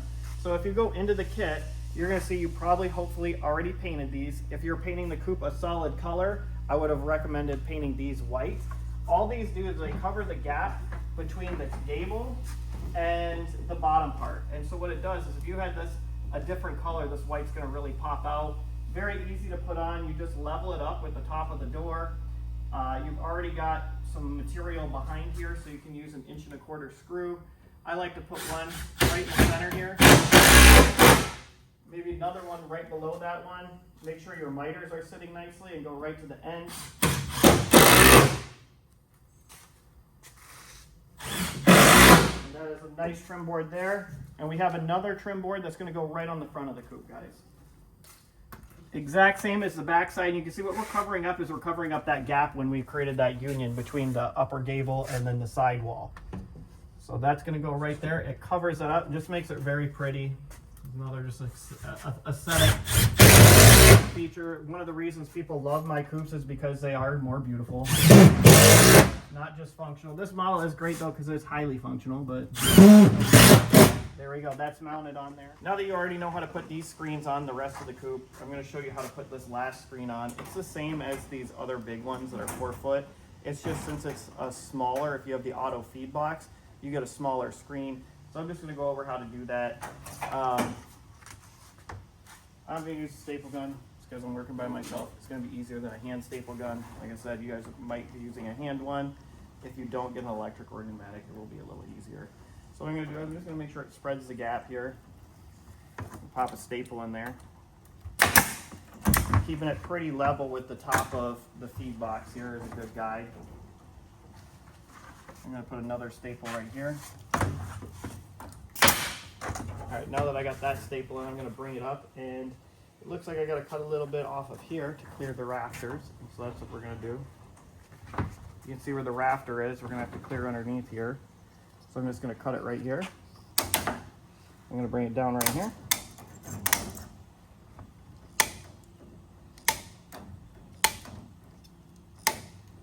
Now that's going to go under and clear, just like that. And go to the middle one here. Looks like we got to go to about right here. I'm going to cut down. Just eyeing it up, guys. Making sure I clear. It's nothing too crucial here.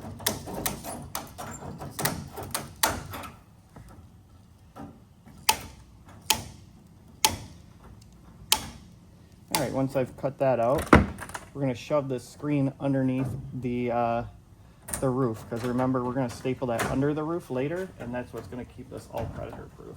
So just squeeze this underneath the 2x4 here. Start squeezing this under. And then this one, I believe I got to cut a little bit on it too. So I'm going to go ahead and do that. Otherwise, what happens is you're going to be bunched up.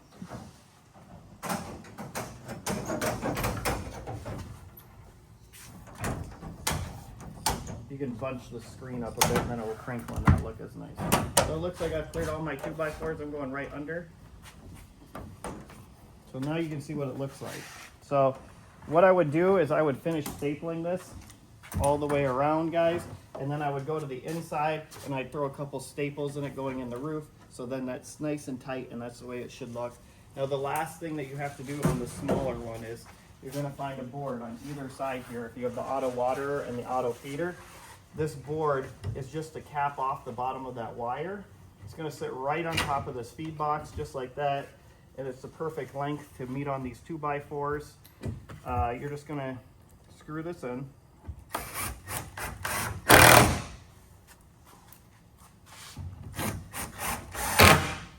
And then what you're going to do is you're going to come around to the other side. And the reason this board exists is literally for this. So you're going to pop a few staples in this wire, and that's going to keep that wire nice and tight. Do the same on the water box, guys. Guys, when you get your automatic water box, you can see that's fully assembled, and we already have the manifold in here. And if you look on the inside of it, you're going to see that we actually plumbed it all for you, so it's all done. All you have to do now is hook up your garden hose to this, and it's going to fill up that bucket. One of the things we don't put on, though, is these little water cups because they can break off during shipping. So I'm going to show you, once you hang your house, the same as you hang the feeder, you're going to go ahead and you're going to put these in. All you do is twist them in. They've got a little rubber O-ring right on the end of this cup. So once you get all the way down, it's going to stop threading. And you see how I'm getting a little bit of pressure on that O-ring. I'm just going to go one more turn so it gets a little bit hard, smushes that O-ring. We know we're going to get a good seal then. These are going to gravity fill up with water, and I'm going to give you guys a couple extra, so if any ever break, you can replace them. But yep, that's all. The only thing you have to do is hang the water box now. This is your chicken ramp. You can see there's a little ramp support here. If you're going to have the coop drag around the yard on skids, you're going to want to leave this loose so then you can come back and you can lift it up. Otherwise, when you drag it, the ramp could dig in. If you're going to keep it stationary and you're not going to move the coop around, just go ahead and drill a small little hole right in the center there, and then you can add a screw. And now this is never going to blow off or fall off. That way your chickens will always have a ramp. We're going to add the lid to the nesting box. You can see that this has already got our pre-vacuum formed lid already installed on the plywood. This is already fastened for you. So all you have to do is line it up. Make sure you have some even space between your trim boards so you're not going to catch here. Then you're going to go over to the kit and you're going to go find a 2-inch screw. I like to mount them here. Just evenly space them. It's pretty easy to eye that up. All I do is I usually start in the nesting box. You can do it any way you'd like. I put a screw right here.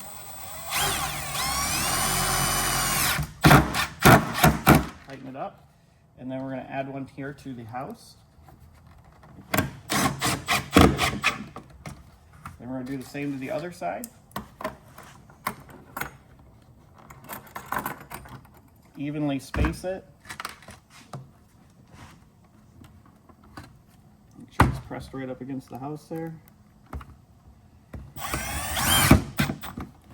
All right, and then you just add the rest of your screws, guys. Okay. Now that we have our lid on, we're going to have to add this piece. So this piece is a little trim board. You could paint that separate, and it has a gasket mounted on there. That gasket is to ensure that the rain doesn't get inside the coop here, and it also allows the lid to remain flexible. So all we have to do now is line it up. It looks like if we just line it up with that groove there, that will be pretty easy. So there's 3 holes here, and if there aren't holes, pre-drill for them, guys. Should be holes. Use an 1 1/4 screw because it's not going to go all the way through as long as I keep it nice and flush. 1 1/4, there's going to be plenty of them in your kit. Yep, and then once that's on there, sometimes I'll wrap this around and add a small little screw right here just so it sits tight and trim away this, or you can just leave it. It's not going to hurt it, guys. All right, guys, with our duck hutch lid, it's just like the nesting box lid where we need to create the situation so it can lift up and have a flexible membrane. We've already pre-assembled this and left a little bit of open roof here. That open roof is for this piece of rubber here, okay? So we have a trim board that's going around this whole bottom of this coop. And like I said, if you paint your trim separate, like if this coop was blue and we painted this white, you'd have that nice level of contrast that we like. All we're going to do is we're going to mount the trim board resting right on top of this duck hutch. So when we switch this up against the coop, we're going to be able to sandwich it right between. And then all we do is line up our trim molding right here. Make sure you already have your wire on here because this is going to sit on top of the wire. Make sure you're flush over on this other side. And you can just screw this in the way it is.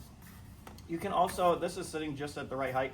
If you don't like how it hangs too much, you can cut it all the way back to where these rise up. This is actually sitting just perfect. So you can adjust it because that's actually where the rubber is supposed to stop right there. But that's just aesthetic stuff, personal preference.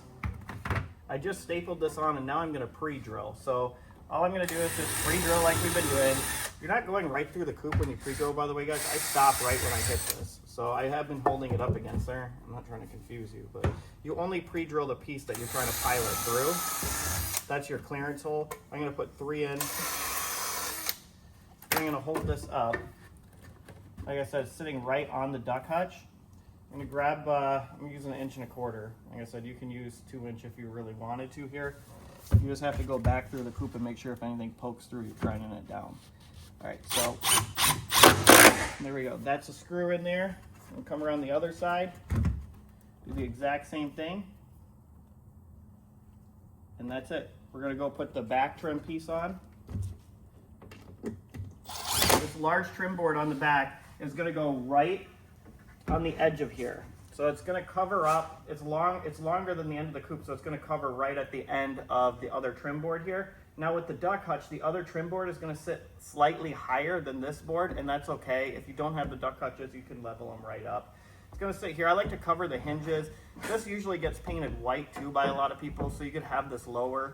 All this is really doing is capping the wire that you already put on here. So if you remember, we put wire on here and we pulled it back off because this kit's going to Texas, but you would do this over top of the wire and you'd cap it. All you do is pre-drill, screw it on, guys, and that's your trim board for the back here.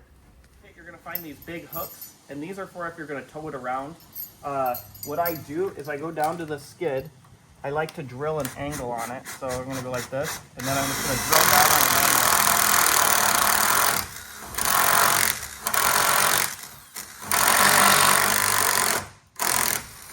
All right, so once we piloted that hole, all we're gonna do is start this, and you just twist it. I like to get a pair of pliers or a screwdriver, and those will just help you get it in because it will get tight. Go ahead and you can add these to either side, and then you're good to start towing this coop around if you really wanted to. Or if you're going to leave it stationary, you don't have to. These are nice to even just put in to get it into position though, guys. This 1x5 piece, there's going to be 2 of them in your kit. They're only going to cover right here. So on your, if they only come if you have an auto nesting box and an auto feed box, and it's because of this little gap. We want to keep mice and things out of the coop. You're going to put this right here like this, and I'm just going to, you're going to pre-drill, use a 1 1/4 here. You're just going to add it like that. A couple screws will hold it. And now we've sealed out the mice. All right, guys, congratulations. You've made it. This is the last piece. This is a little light, solar powered, that goes on the front. And I like to mount it just above the door here. Use a 3-inch screw or a 2-inch screw, go diagonal and screw it in. There you go. You got your own light. Now I'm going to show you an optional feature on the inside roost here. All right, guys, this is an optional piece. This doesn't come in the kit, but it's something that I put in my existing coops. I really like it, and it's super easy, so I'm going to show you something. This is just a roosting bar. So if you want your chickens to have a nice roost outside in the run that's elevated, this is a quick way to add one to this model. If you have a 16-footer, you're going to have 12-footer run space in here, so you're going to buy a 12-footer. If you have the 12-footer, you're going to go buy an 8-footer. So what we're going to do here, I take a pressure treated, because this coop, if you could imagine, already being painted. I do not want to paint any more in here. All I do is I press this against the coop, and I'm finding a line here. I'm just scribing it. So I'm finding the end of the 2x4. All we have to do is cut off a little piece of the 2x4 here, and it's going to perfectly fit. So let's go ahead and cut that. Just quickly cut off the end of that so it's the right length. Once we have it cut to length, we're just going to bring it inside the coop here. We're going to place it below the door because we want to have the door open and closed without this obstructing it. You could lower this down and have it lower. If you have silky chickens, you might want it lower. My chickens are pretty, they hop pretty high. I could put it here. Plus, they tend to climb the ramp and get out on this. We're just going to add 3-inch screws to the front of here. All right, since I'm working by myself, it's too hard to show the 2x4 being screwed in. But we screwed it into that front post with 3-inch screws, and now we just need to fasten it to the coop down here. What I like to do sometimes is, as long as your coop's sitting on level ground, which it should have been through the whole build, because you want to start on level ground, we're going to just level this bubble out. We're going to find our little mark over here. So this actually is sitting level just about on this line here. And it's still, this door still will open and close. So all we want to do is make sure your door is going to open and close. I really like where that's sitting. So what I'm going to do is I'm going to come around with a 3-inch screw. I'm going to just eye up where this 2x4 is through the door.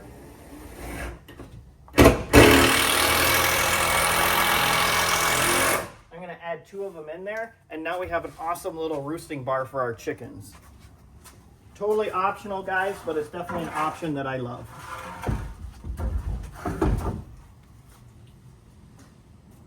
right, the last little side thing you can do, or thing that you can do to beef this thing up, I can recommend in this video, is to add a little solar light kit. I can sell you this, or you just go buy it. This is like a rope lighting. This is 72 feet of it. And all we're gonna do is I'm gonna mount this right up here. That solar light's gonna sit here. I'm gonna drill a hole big enough for this to thread through, because this is a little cord, so it's continuous strand, and you don't want to let it go until you have the hole drilled. So what I'm gonna do is I'm gonna drill a little hole right here. It's big enough to actually get the cord through. Then I'm gonna feed the cord through. Find the end of it here. Wherever that may be, here it is. Just make sure that you're unraveling it nicely so it's not in a knot. Then I'm just gonna feed it through that hole, all 72 feet, until I don't have any left in my hand. All right, normally what I like to do here is pull this wire tight and then just put a little bit of silicone or sealer right in that hole. And then what I like to do is, part of this wire is not actual luminescent, it's just the conduit, or the conductor wire. We're gonna round that up, and what I have here, these are little electrical staples. You'll find them in your kit, and I just like to staple this on the inside. And then what we're gonna do, we're gonna grab another staple, and we're just gonna start pulling this wire tight and stapling over the wire, and just making sure it's nice and snug but not damaging the wire. Go ahead, I'm gonna do the whole thing, and I'm gonna show you where I put these staples and what it looks like when we're done. Okay guys, I'm actually inside the coop, and I'm just gonna show you real quick what we've done. We've got the wire from the solar light, comes through this hole. Then like I said, I wrap it up, just staple it here. Then I come down with the actual luminescent beading here. Come all the way down, and this is actually the first part. I send it right outside, and I wrap it right around the run, all the way around, all the way up into that peak, down, back the other side, and then into the coop again, just using this little gap, threading the cord right through. Then once it's in here, I just keep wrapping it around, using up the footage. Then I bring it up to the actual peak, and this is optional. I like to just take it, and I like to get a little bit and push it right out where the top is here, because that's where our cupola is, and it will actually make the cupola light up. So I like that, and then I just kind of wrap it all the way down using the staples to hold it until I reach the end of the line, and that's it. And then you'll have a nicely lit up coop at night. All right, and part of the last step, like I said, I just use a little bit of caulking, and I just fill this hole up just so we don't get any water in there. It seals it right up.